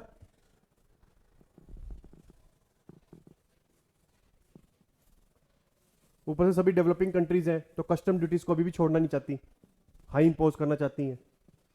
डेवलप कंट्रीज छोड़ देती हैं क्योंकि उनके पास पैसे की कमी नहीं है, डेवलपिंग कंट्रीज को पहले पैसा कम है तो वो लगता है कि टैक्स छोड़ दिए तो फिर से पैसे की कमी पड़ जाएगी। So these are the basic challenges. और फेडरल कंट्री है, नेपाल भी, इंडिया भी, एक्सेट्रा, तो सेंटर स्टेट में कैसे कोऑपरेशन होगा? तो कंक्लूजन यही है कि BBIN जो है अटमोस्ट नेसेसरी है फॉर प्रमोटिंग रीजनल इंटीग्रेशन। यहाँ से स्टार्ट होगी तो फिर आगे आशियन कंट्रीज तक भी जाएगी और बाकी साउथ एशियन कंट्रीज में भी जाएगी, जैसे पाकिस्तान हो, श्रीलंका हो, अफगानिस्तान हो, मालदीव्स हो, एक्सेट्रा। इसीलिए जरूरी है कि हम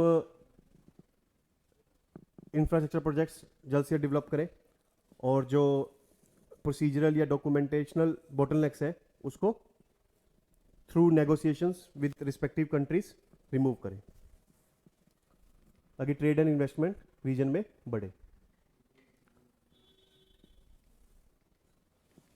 चलिए अब आते हैं इंडिया श्रीलंका पे। इंडिया श्रीलंका में क्या कन्वर्जेंस है?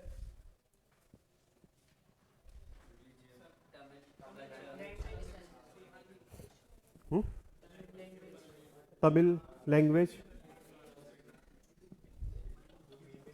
सिन्हलीज लैंग्वेज में कोई सिमिलैरिटी नहीं है।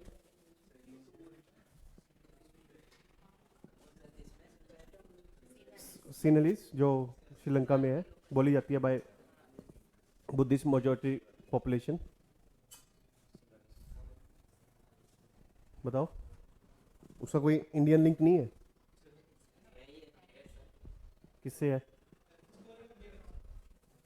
हाँ, किससे है?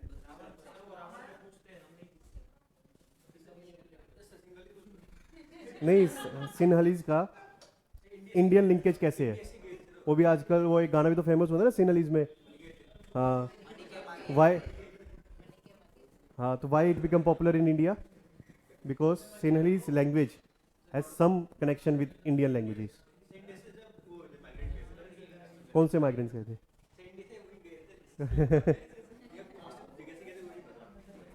Because Sinhalese has linkage with Oriya, Sanskrit. Why? Because जो ओरिया में किंग्स थे, they have travel to Sri Lanka, और वो लैंग्वेज जो है बाद में मॉडिफाई हो के सिनहलीज बनी। That's why very words of that popular song resembles Indic also. ठीक है? क्या जी? जो सिनहलीज लैंग्वेज है, it has linkage with Oriya and Sanskrit, क्योंकि ओडिया के जो रूलर्स थे, they have expedition towards Sri Lanka through sea route. तो वहाँ पे जो है बाद में वो सेटल हुए, रीसेटल हुए एक्सेट्रा, तो वहाँ पे इंडियन माइग्रेंट्स रहने लगे, एंड वहाँ पे फिर जो है ओडिया लैंग्वेज और संस्कृत लैंग्वेज की जो मिक्सचर थी, वो बाद में मॉडिफाई होते होते, इवॉल्व होते होते सिनहलीज लैंग्वेज में कन्वर्ट हुई। क्लियर? दूसरा, तमिलियंस। तमिलियंस कैसे पहुंचे वहाँ पे? Because of geographical proximity. और ज़्यादातर कब पहुंचे थे तमिलियंस? इन श्रीलंका? नहीं। तो इसका मतलब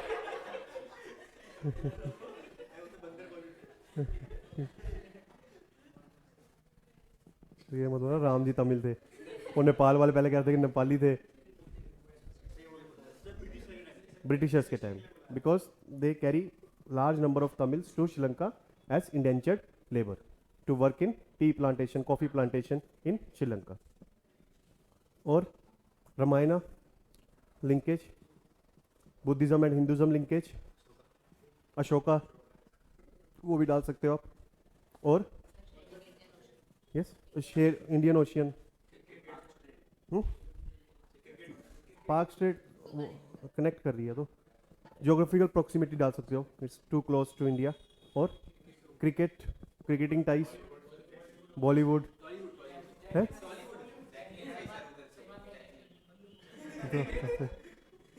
और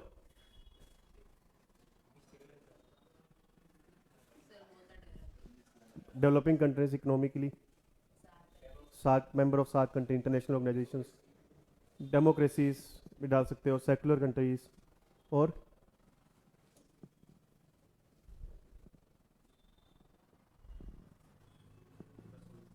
हो गया, अब दिमाग नहीं चल रहा।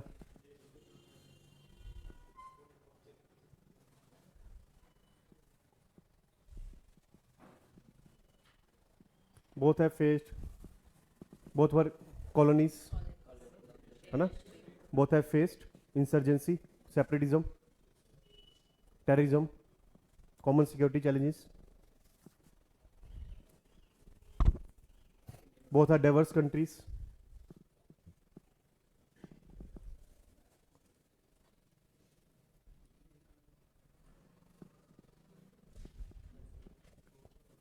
Clear? So background, पहले नाम क्या था? Ceylon, independence 48, name changed in 1972।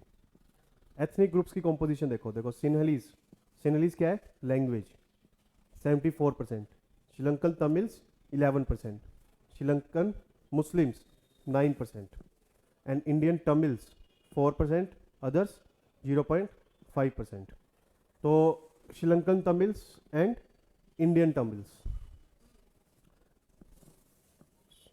तो जो बाद में माइग्रेट हुए श्रीलंका में from India, Indian Tamil Nadu, they are known as Indian Tamil, और जो वो पहले से वहाँ पे रह रहे थे, they are known as Sri Lankan Tamils. और जो बुद्धिस्ट पॉपुलेशन है दे स्पीक विच लैंग्वेज, सिन्नलीज. और जो हिंदूज हैं and many Muslims also they speak Tamil language. तो जो तमिल्स हैं उनके साथ काफ़ी डिस्क्रिमिनेशन हुआ राइट फ्रॉम द बिगिनिंग. हमारे कॉन्स्टिट्यूशन ने कोई डिस्क्रिमिनेशन नहीं किया. सो तमिल्स को पहले तो वोटिंग का ही राइट नहीं दिया 1949 में. वोटिंग का राइट है तो राइट नहीं दिया, it means they are politically zero. They are politically zero relevant for any politician. जब उनके वोट ही नहीं है तो उनकी कोई बात भी नहीं करेगा. सोसाइटी में क्या हो जाएंगे वो, मीनिंगलेस, वैल्यूलेस, तो मैटर ही नहीं करते किसी चीज के लिए. Isn't it? तो उसके बाद और भी डिस्क्रिमिनेशन चल रहा था. हुआ क्या था कि ब्रिटिशर्स के दौरान जब ब्रिटिश रूल था तब Tamils were more powerful than Sinhalese. क्योंकि जब ब्रिटिशर्स ने मॉडर्न एजुकेशन स्टार्ट की, they were first to get modern education. British civil service में they first to enter. They become part of British military also and all. So they were quite powerful during British rule. और ये क्या है, minorities में just 15% are there in population. लेकिन जब Britishers चले गए तो Sri Lanka get independence and Sri Lanka become democracy. और डेमोक्रेसी में किसका राज होता है, मेजोरिटी का. जिसकी पॉपुलेशन ज़्यादा, it can easily rule the region, है ना. तो फिर सिनेलीज ने वही अपनी डेमोग्राफिक पावर का इस्तेमाल किया और दे स्टार्ट मार्जिनलाइजिंग तमिल्स. उनको वोटिंग का राइट नहीं दिया. कोई जैसे वहाँ पे मदेशीज में गैरीमेंडरिंग की, वैसी कोई उनको खुद का कोई स्टेट नहीं दिया, एक तमिल स्टेट जिसमें एक तमिल सीएम हो, वैसा कुछ नहीं दिया. सिविल सर्विस में एंटर नहीं करने दिया. जब वोट नहीं थे तो मिनिस्टर्स भी नहीं बने, मिलिट्री चीफ नहीं बनने दिए, जुडिशरी में नहीं आने दिया. उनको मतलब एब्सोल्युटली जो है डिसएम्पावर किया. तो फिर ये जो उनको इतना दबाया जा रहा है वो एक दिन जो है फटना ही था. वो फटा in the form of Liberation Tigers of Tamil Eelam जो 1976 में फॉर्म हुई. और उसने श्रीलंका गवर्नमेंट के साथ आर्म्ड रिबेलियन करना स्टार्ट किया फॉर क्रिएशन ऑफ तमिलनाडु. कि ये तमिलनाडु एरिया पूरा जो है उनके अंडर आ जाए, मतलब इस रीजन का क्या बने, एक सेपरेट नेशन. क्लियर है? पहले तो उनका था कि इंडिया के एरिया भी इंक्लूड करेंगे, but it was not possible. बाद में जो है फिर ये हो गया कि तमिल डोमिनेटेड रीजन एक सेपरेट नेशन बन जाए. सो मलेशिया भी ऐसी ही है, 2-3 आइसलैंड्स पे वो एक्सटेंड करता है. तो वो भी ऐसे ही चाहता था कि 2 आइलैंड्स या पेनिनसुला पे जो है उसका कंट्री एक्सटेंड करे. तो सेपरेट तमिलनाडु की वो डिमांड करने स्टार्ट की. फिर ये इंडिया के लिए भी खतरा था because it is creating separatist movement in Tamil Nadu. पहले 1960s में तमिलनाडु भी सेपरेट तमिलनाडु की डिमांड कर रहा था. DMK was demanding separate Tamil Nadu as a nation. लेकिन बाद में डीएमके ने डिमांड छोड़ दी. They get settle with separate state of Tamil Nadu.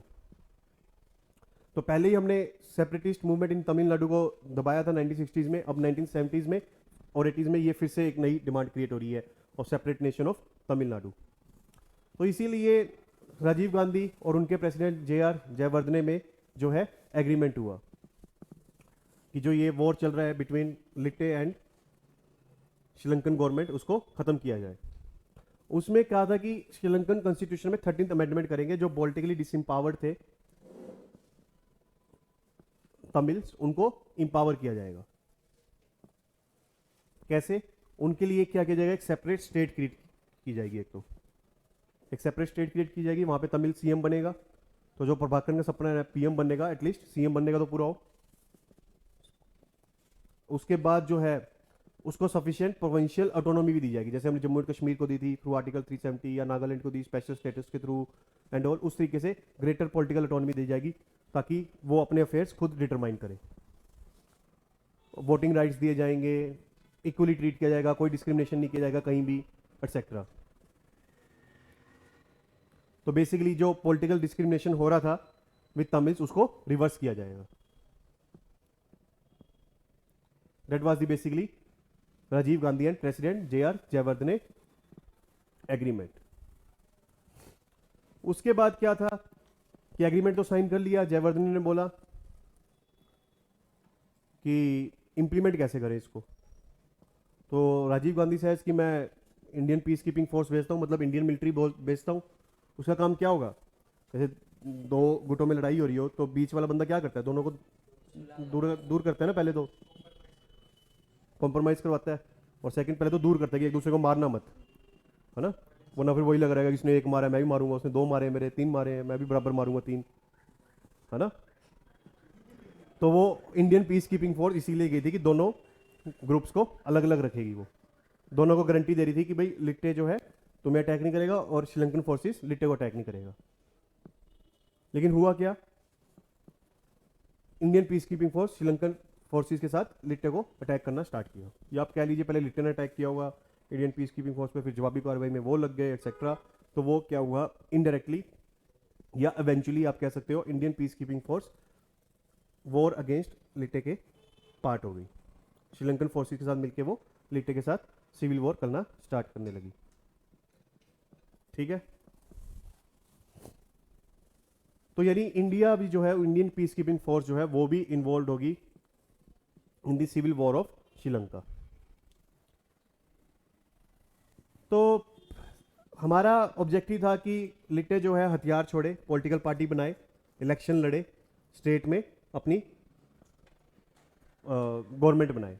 हमारा ये ऑब्जेक्टिव था, जैसे कि हमने मिजोरम में भी किया था इससे पहले इंसर्जेंट्स के साथ, वही सेम अप्रोच हम लिट्टे के साथ करना चाहते थे कि तुम हथियार छोड़ो, इलेक्शन लड़ो और सीएम बनो। क्लियर। लेकिन LTTE has refuse to join the political main stream. वो अपना आर्म स्ट्रगल कंटिन्यू करता रहा और बोला कि through the instrument of gun I am going to get my political power, I am going to create a new separate nation. तो 1200 Indian soldiers मरे, उनकी तरफ से 660 मरे, और eventually our former prime minister Rajiv Gandhi was also assassinated. Rajiv Gandhi को क्यों मारा था 1991 में? उस वक्त वो प्राइम मिनिस्टर नहीं थे। दैट्स वाई जब इंटेलिजेंस गई थी, इंटेलिजेंस थी कि LTTE is going to kill Rajiv Gandhi. Even Rajiv Gandhi को एयरपोर्ट पर भी इंटेलिजेंस ब्यूरो ने इन्फॉर्म कर दिया था कि अगर तुम गए रैली में you can be attack by the LTTE. और प्राइम मिनिस्टर तक गई थी उस वक्त इंफॉर्मेशन की Rajiv Gandhi can be attack. तो पहला सवाल, चलो कि राजीव गांधी को अटैक क्यों किया उसने, जब वो प्राइम मिनिस्टर ही नहीं था, जब वो पावर में ही नहीं है, तब क्यों अटैक क्यों किया? जब वो पावरलेस है तब उसको अटैक क्यों किया? सेकंड, जब इंटेलिजेंस थी तब इंडियन गवर्नमेंट ने एक्शन क्यों नहीं लिया? Y?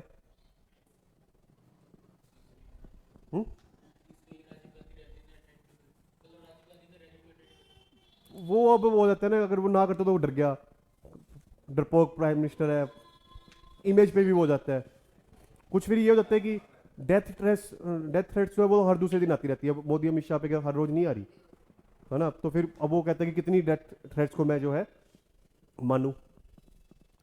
It's about Indian government कि वो सिक्योरिटी प्रोवाइड करे। अब डेथ थ्रेट्स तो आपको भी आ सकती है, इसी वक्त आ सकती है, अब आप घर से बाहर ना निकलो। ये तो गवर्नमेंट की रिस्पॉन्सिबिलिटी है कि आपको सिक्योरिटी प्रोवाइड करे कि आप जहां भी जाना चाहते हो सेफली पहुंचो, इजंट इट? कब तक नहीं दिखोगे? जैसे ही आप बाहर निकलेंगे सोचोगे फिर से कोई कह देगा कि मार दूंगा, फिर आपको अंदर आना पड़ेगा। फायदा नहीं ना उसका।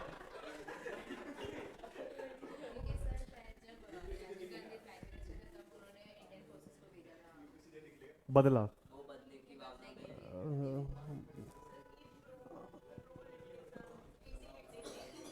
वो तो क्लियर थे मतलब, but that may be one of the reason. But main reason क्या था? एक पावरलेस पर्सन को आप किल कर रहे हो। हाँ, ये स्पेकुलेशन था कि लिट्टे को लगा कि राजीव गांधी 1991 में फिर से पावर में आ रहे हैं और दोबारा आ गया तो फिर से आईपीकेएफ को भेजेगा विद मोर स्ट्रेंथ और हमें कहीं का नहीं छोड़ेगा। इससे पहले ही राजीव गांधी को उड़ा दो। क्लियर है? और जिस दिन राजीव गांधी को उड़ाया उस दिन लिट्टे ने अपनी justification for the cause of creation of separate state और नेशन लूज कर दी। उसके बाद पूरे वर्ल्ड ने लिट्टे को सपोर्ट करना छोड़ दिया।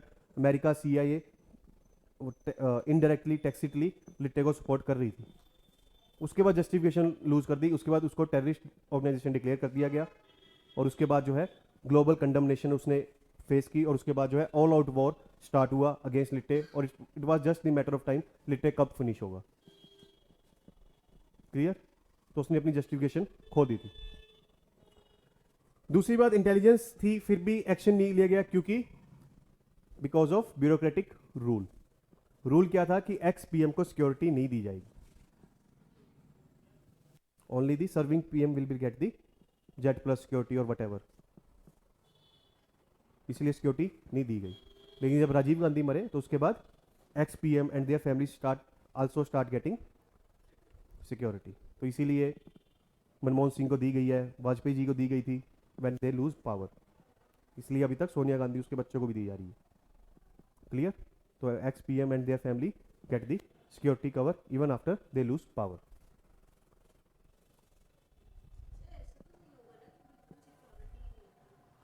बट उस लेवल की नहीं थी ना जिससे वो बॉम्ब प्रोटेक्शन बच सके, बॉम्ब से बच सके। क्लियर है?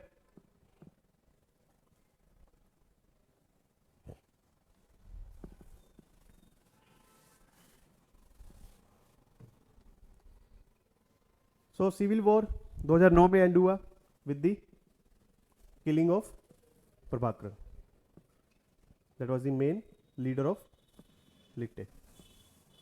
क्लियर है?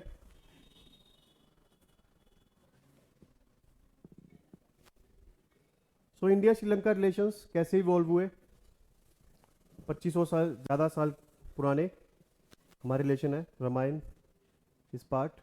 अभी हमने 26th year of attainment of enlightenment by lord Buddha, Sambuddhatva Jayanti, वो जो है हमने सेलिब्रेट की। और कच्चा टीवू, उसके लिए हमने एक मैरीटाइम एग्रीमेंट साइन किया था 1974 में। ये कच्चा टीवू है यहाँ पे, एक छोटा सा आइलैंड। इसकी क्या कहानी है कच्चा टीवू की, कोई बता सकता है?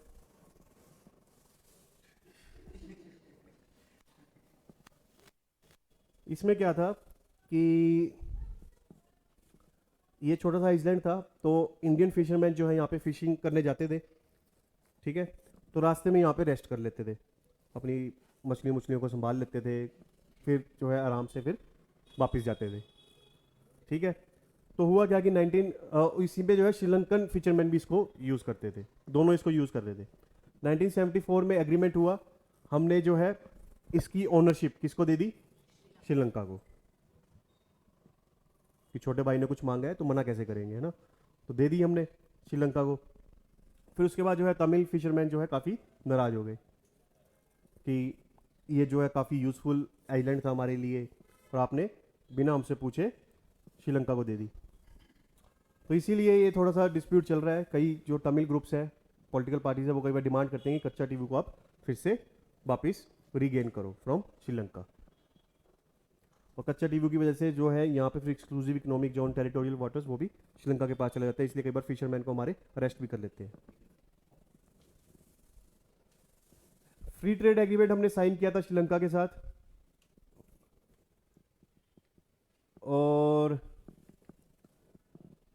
2009, 12, 13 में क्या हुआ, UN ह्यूमन राइट्स काउंसिल में जो है रेजोल्यूशन पास किए जा रहे थे कि श्रीलंका ने in its civil war against LTTE, उसमें ह्यूमन राइट्स वायलेशन की है। कहने का मतलब जो इनोसेंट तमिल्स थे उनको भी मारा है, उनकी बस्तियां जलाई हैं एक्सेट्रा।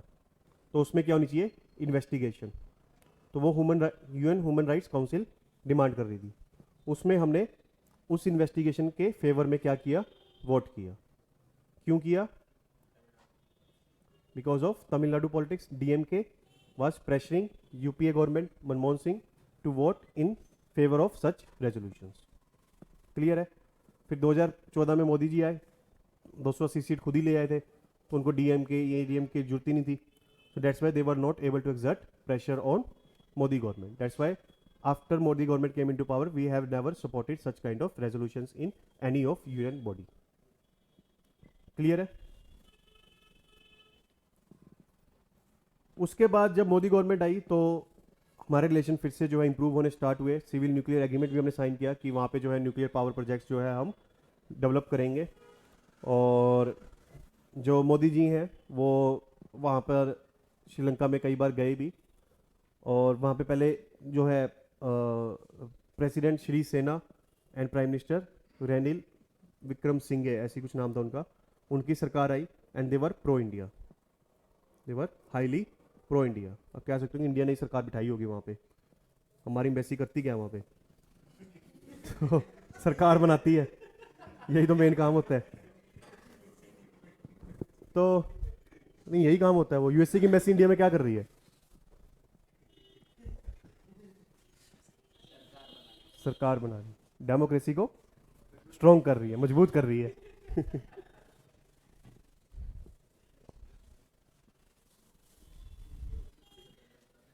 तो उनके प्राइम मिनिस्टर भी आते रहे, बट बाद में क्या हुआ, इन दोनों में लड़ाई होगी, विक्रम सिंघे और श्री सेना में. इनकी क्या थी, कोलेशन गवर्नमेंट थी दोनों की.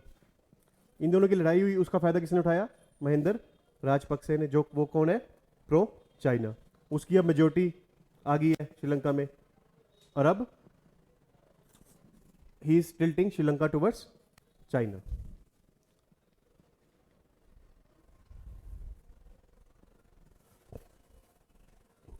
तो इंडिया की जो एथनिक इशू अभी तक रिजोल्व नहीं हुआ है. उन्होंने 13th अमेंडमेंट की जो बात हो रही थी वो कॉन्स्टिट्यूशन में अपना करेंगे, अभी तक उन्होंने ऐसा कोई 13th अमेंडमेंट पास नहीं किया है.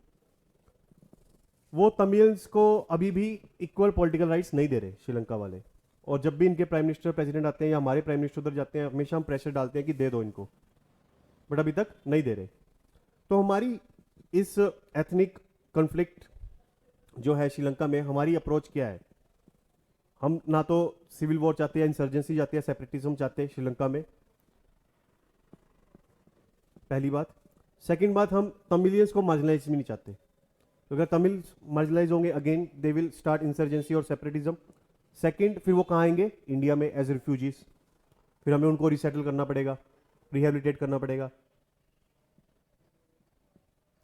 तो दोनों केसेस में जो है हमारे इंटरेस्ट के खिलाफ है. तो इसलिए हम चाहते हैं कि तमिलियंस को जो है श्रीलंका क्या करे? इंटीग्रेट करे, पॉलिटिकली, इकोनॉमिकली, सोशली. उनके साथ कोई डिस्क्रिमिनेशन ना करे, इक्वली ट्रीट करे. अगर कुछ स्पेशल प्रोविजंस क्रिएट करने पड़े तो कर दे, कुछ स्पेशल एडिशनल पावर दे दे to the state of Tamils etcetera. जैसे हमने स्पेशल प्रोविजंस बनाए हैं for minorities and schedule caste, schedule tribes etcetera. इस तरीके से अगर वो बनाए तो ज़्यादा बेटर है. अगर ना भी बनाए तो एटलीस्ट इक्वली ट्रीट करे. That is what we want.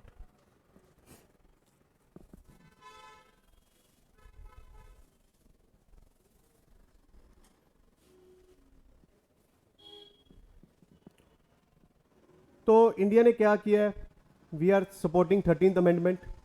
उसके बाद हम जितने भी तमिलियंस जो उस सिविल वार्स की वजह से डिस्प्लेस हुए या अफेक्टेड हुए, उनको रिहेबिलिटेट करने में मदद कर रहे हैं. फॉर एग्जांपल, ये घर बनाए हमने वहाँ पे जो आप देख सकते हो. वहाँ पे हम उनके लिए हॉस्पिटल्स बना रहे हैं, स्कूल्स बना रहे हैं, स्कॉलरशिप्स दे रहे हैं, so that they can empower themselves and they do not remain marginalized. Clear है?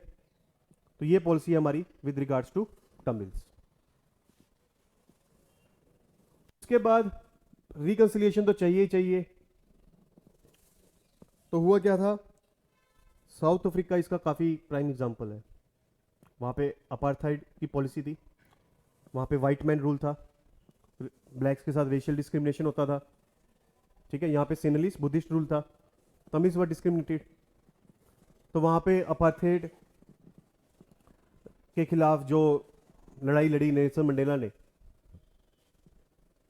है ना, तो उसके बाद जो है 1990s में जो है अपार्थाइड खत्म हो गया, blacks get equal rights there.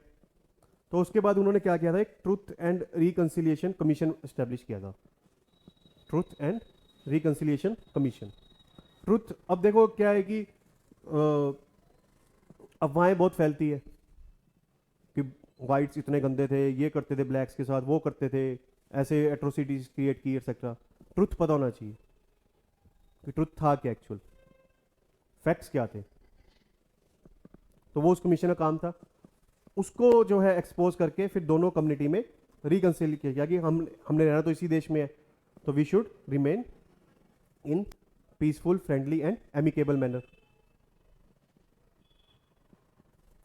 उसी की डिमांड आरएसएस भी कई बार करती है कि truth and reconciliation commission establish करो कि जो एट्रोसिटीज कमिट की थी मुस्लिम रूलर्स ने ओवर हिंदूज और सिख्स एक्सेट्रा, उसको कम से कम लेके तो आओ सामने। उसको आपने क्या किया, वाइट वॉश कर दिया कि ऐसा कुछ हुआ ही नहीं था, बस सब कुछ स्मूथ हुआ था फ्रॉम 10th सेंचुरी ऑनवर्ड्स। उसको बाहर लेके आओ और फिर जो है दोनों कम्युनिटीज के बीच में जितनी भी फ्रिक्शन है उसको रिमूव करो। वही डिमांड हम यहाँ पे कर रहे हैं कि चाहे तमिल के खिलाफ एट्रोसिटीज हुई हो ना हुई हो, जितनी भी हुई है उसकी फैक्ट फाइंडिंग हो और फिर दोनों कम्युनिटीज के बीच में क्या हो, रिकंसिलिएशन। क्लियर है? तो that should be the approach that India is advocating for Sri Lanka to be followed.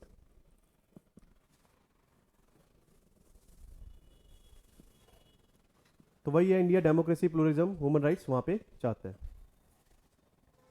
तो फिशरमैन इशू कैसे आ रहा है इंडिया और श्रीलंका में?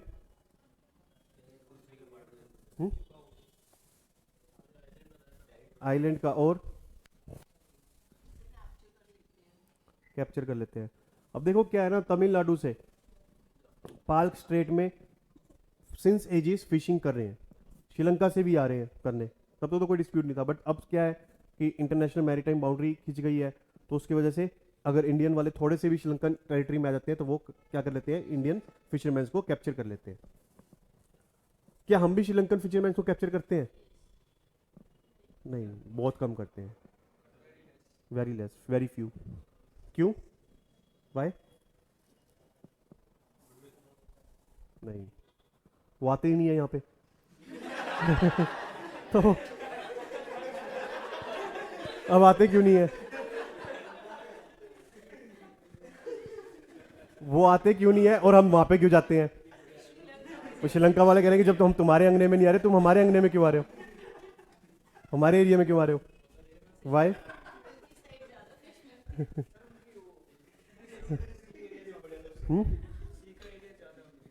सी का एरिया ज्यादा है।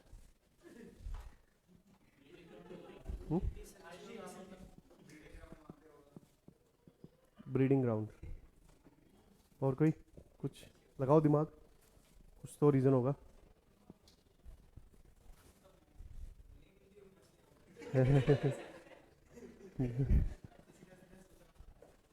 उनको अपनी टेरिटरी सिक्योर करके रखना ज़्यादा प्रिफर्ड रहेगा ताकि they also know that these fishermen are bona fide, they are not terrorists or insurgents or traffickers etc. They have come for their genuine livelihood concerns.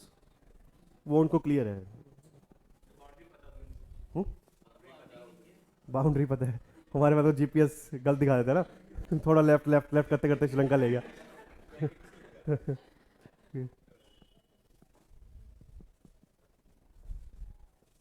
देखो रीजन क्या है ना कि जो श्रीलंकन फिशरमैन है वो एडवांस हो गए हैं, they have the multi day ships, मतलब कि शिप में जब वो जाएंगे तो they can sustain themselves for multiple days in सी।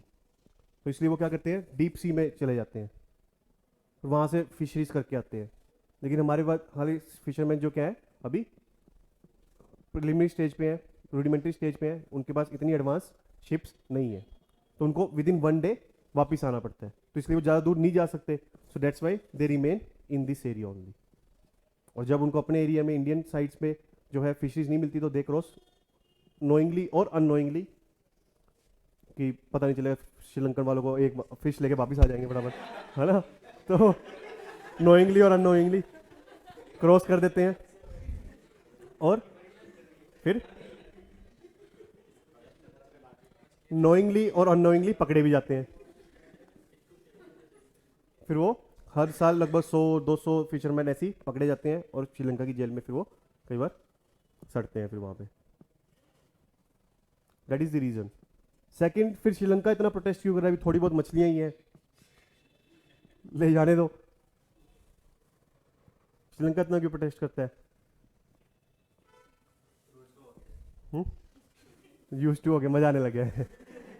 देखो, एक तो इन्वायरमेंटल डिग्रेडेशन है कि अब ये जो फिशरमैन है, अब सरफेस पे तो उनको ज़्यादा फिशरीज नहीं मिल रही, तो they are using bottom trawling, deep sea nets, जिसकी वजह से जो सी इन्वायरमेंट है वो डिग्रेड हो रहा है ऑफ श्रीलंका। तो इसलिए भी because of bottom trawling Sri Lanka is raising objections.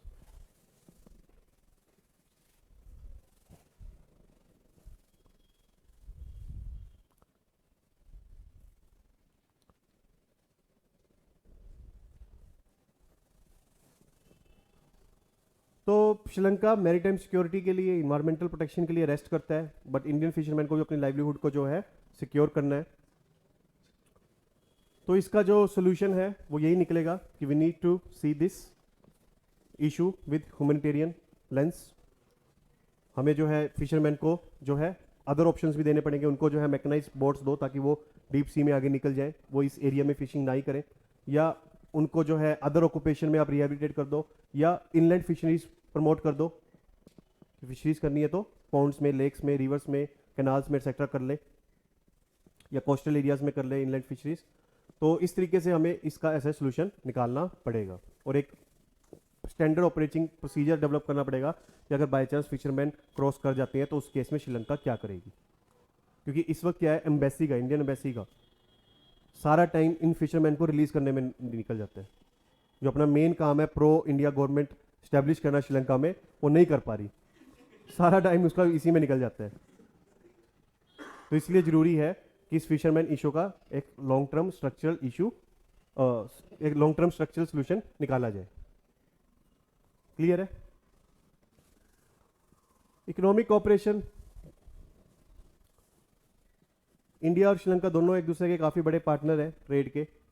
Sri Lanka के साथ में फ्री ट्रेड एग्रीमेंट साइन किया था 2000 में, और बायलैटरल ट्रेड इस वक्त कितने का है? 4.7 बिलियन डॉलर का। तो बस एक 4 बिलियन डॉलर की फिगर याद रखो, अप्रोक्सीमेटली लगा देना ब्रैकेट में, आपका हो जाएगा।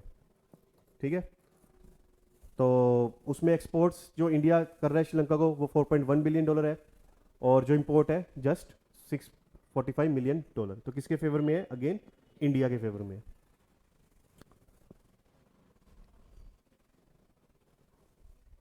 और इंडिया जो है टॉप 4 इन्वेस्टर भी है श्रीलंका में, 1 बिलियन डॉलर से ज़्यादा इन्वेस्टमेंट की हुई है वहाँ पे।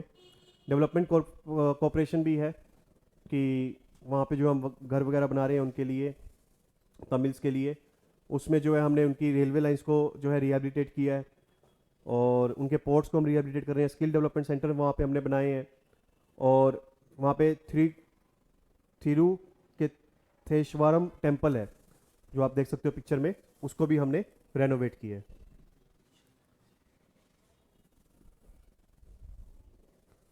डेवलपमेंट क्रेडिट दे रहे हैं उनको, line of credit 800 million dollar की दी हुई है। रेलवे ट्रैक पलई से जफना जो है हमने रेनोवेट किया है। एम्बुलेंस सर्विस हमने स्टार्ट की है वहाँ पे। लेकिन मेन इशू क्या है? चाइना। जो महिंद्रा राजपक्सा की जो सरकार है, it is tilted towards China. तो वो चाइना से पॉलिटिकल फंडिंग लेती है, इलेक्शन लड़ती है, और जो वो श्री सेना और रेनिल विक्रम सिंह उसकी सरकार थी, वो इंडिया से फंडिंग लेके इलेक्शन लड़ रही है। तो जब ये आते हैं तो ये चाइना को प्रोजेक्ट्स देना स्टार्ट कर देते हैं, वो आते हैं तो इंडिया को प्रोजेक्ट्स देने स्टार्ट कर देते हैं। तो हम्बनटोटा पोर्ट जो है वो उन्होंने जो है चाइना को दिया, दिस इज हम्बनटोटा पोर्ट। वो बोले कि इंडिया और श्रीलंका और चाइना में क्या बढ़ेगा?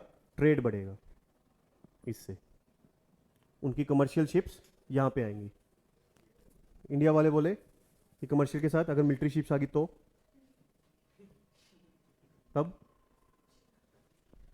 तब श्रीलंका वाले चुप हो गए। फिर एक बार वो बैठे थे, एक बार ना इंडियन फॉरेन सर्विस के रिटायर्ड ऑफिशियल थे, जो सर्विंग होते वो तो मुंह खोलते नहीं है ना, तो रिटायर्ड ही सुनाते हैं अपनी अपनी कहानियाँ। तो बैठे थे, उससे पूछा कि हम्बनटोटा में, मालदीव्स में चाइना जो है ये प्रोजेक्ट्स लगा रहा है, तो इस पर इंडिया को क्या करना चाहिए? कहता है यार टेंशन ना लिया करो। कहता है एक एयरफोर्स का प्लेन जाएगा विद मिसाइल, वो ये पोर्ट को उड़ा देगा। ज़्यादा टेंशन ना लिया करो, बनाने दो उनको जो बनाना है। तो मतलब इतना बड़ा ग्रेव डेंजर नहीं है जितना कई बार मीडिया में हाइप क्रिएट कर दी जाती है, क्योंकि जो ज्योग्राफिकल प्रॉक्सिमिटी है इंडिया की, जिसकी वजह से हमें इतना बड़ा एडवांटेज मिल रहा है, वो चाइना के पास नहीं है। चाइना कितने मिलिट्री स्टेशन कर लेगा यहाँ पे?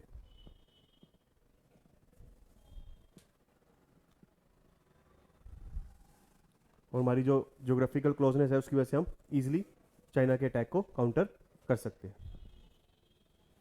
क्लियर है? लेकिन फिर भी it's a matter of concern कि न्यूक्लियर सबमरीन्स वहाँ पे कई बार देखी गई हैं, हम्बरटोटा प्रोजेक्ट पे ऑफ चाइना, हम्बरटोटा पोर्ट पे कई बार न्यूक्लियर सबमरीन्स भी देखी गई है। तो that's why it's a major cause of concern for अस।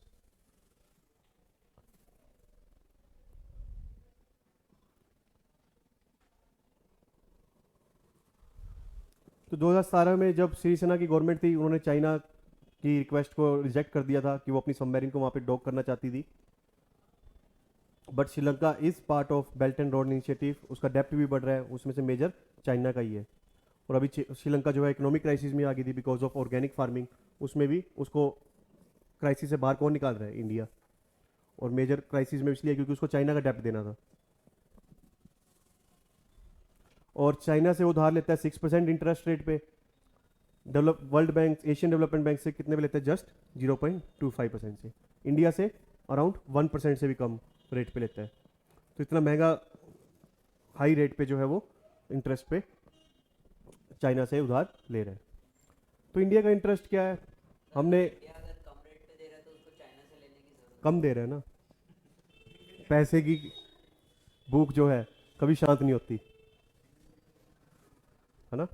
कितने लोग जो है इस वक्त, लाखों लोग हैं जो आप जैसी जिंदगी जीना चाहते हैं, और आप जैसे कितने लाखों लोग हैं जो किसी और जैसी जिंदगी जीना चाहते हैं।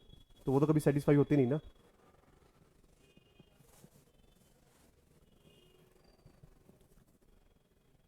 राजपक्सा इंटरनेशनल पोर्ट है हम्बरटोटा के पास, वो इंडिया को दिया हुआ है।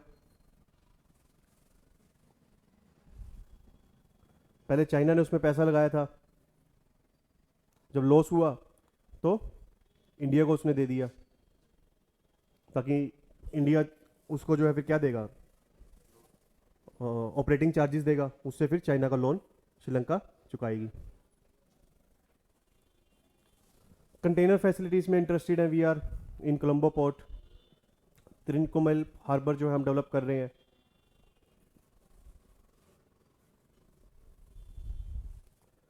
तो वही हम श्रीलंका को भी यही समझा रहे हैं बांग्लादेश की तरह कि तुम चाइना के साथ कोऑपरेट करो, but take care of our strategic and security concerns.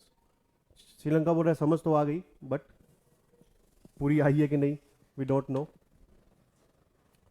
Any doubt Sri Lanka में? अभी मैं ऑनलाइन स्टूडेंट्स का देख लेता हूँ। क्या रावण वाली लंका को ही श्रीलंका कहते हैं? हाँ वही है। ऑपोजिशन का लीडर ख़त्म करना चाहती थी उस समय की गवर्नमेंट। नहीं, ये सब मैं नहीं बोल सकता, ये सब कॉन्स्पिरेसी थ्योरी होती हैं, 1 मिनट में क्रिएट हो जाती हैं। Without facts we can not say anything. इसलिए राहुल गांधी अपने बाप से पॉलिटिक्स से गुण नहीं सीख पाया। ये आपको कैसे पता? ये आपको कैसे पता क्या सीखा उसने क्या नहीं? Yesterday only 55 fisherman are catch by. Yesterday नहीं है, पिछले साल जो है काफ़ी कम फिशरमैन कैच हुए थे बिकॉज ऑफ कोविड-19। Then sir why Indian navy are not stopping them to cross just like they are catched by Sri Lanka. अब इंडियन एक शहर में पॉपुलेशन कितनी होती है? छोटे से शहर मान लो 1 लाख, पुलिसमैन कितने होंगे? 100 से भी कम ही होंगे, एट मैक्स 100। तो 100 लोग 1 लाख को कंट्रोल कर लेंगे कि कोई भी क्राइम मत करो। तो ऐसी कितने सारे पॉपुलेशन है कोस्टल एरिया पे, और इंडियन नेवी कितनी होगी? ये भी 1%, 0.1%। तो कैसे रोक लेगी तमिल्स को कि तुम क्रॉस मत करो? हाँ, चाइना में deploy missiles, today's war equipments are highly soft, even a pencil can become. Water में बॉर्डर का कैसे पता लगता है? वो तो डिमार्केशन होता है उसका, कई जगह नहीं भी होता, तो वहीं पर फिर फिशरमैन को पता नहीं चलता, दे क्रॉस दी रिवर। वो पोल्स लगाते हैं ना, या लेजर लाइट से भी हो सकता है एंड ऑल।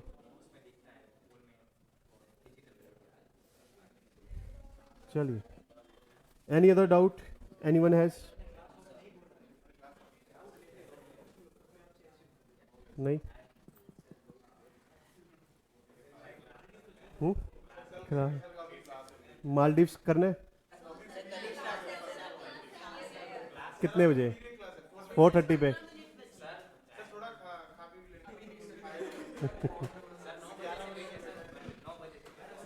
9 बजे से बैठे हो? चलो फिर कल कर लेंगे। So that's all for today. Thank you, sir. I wish you all happy learning and thank you very much to all of you.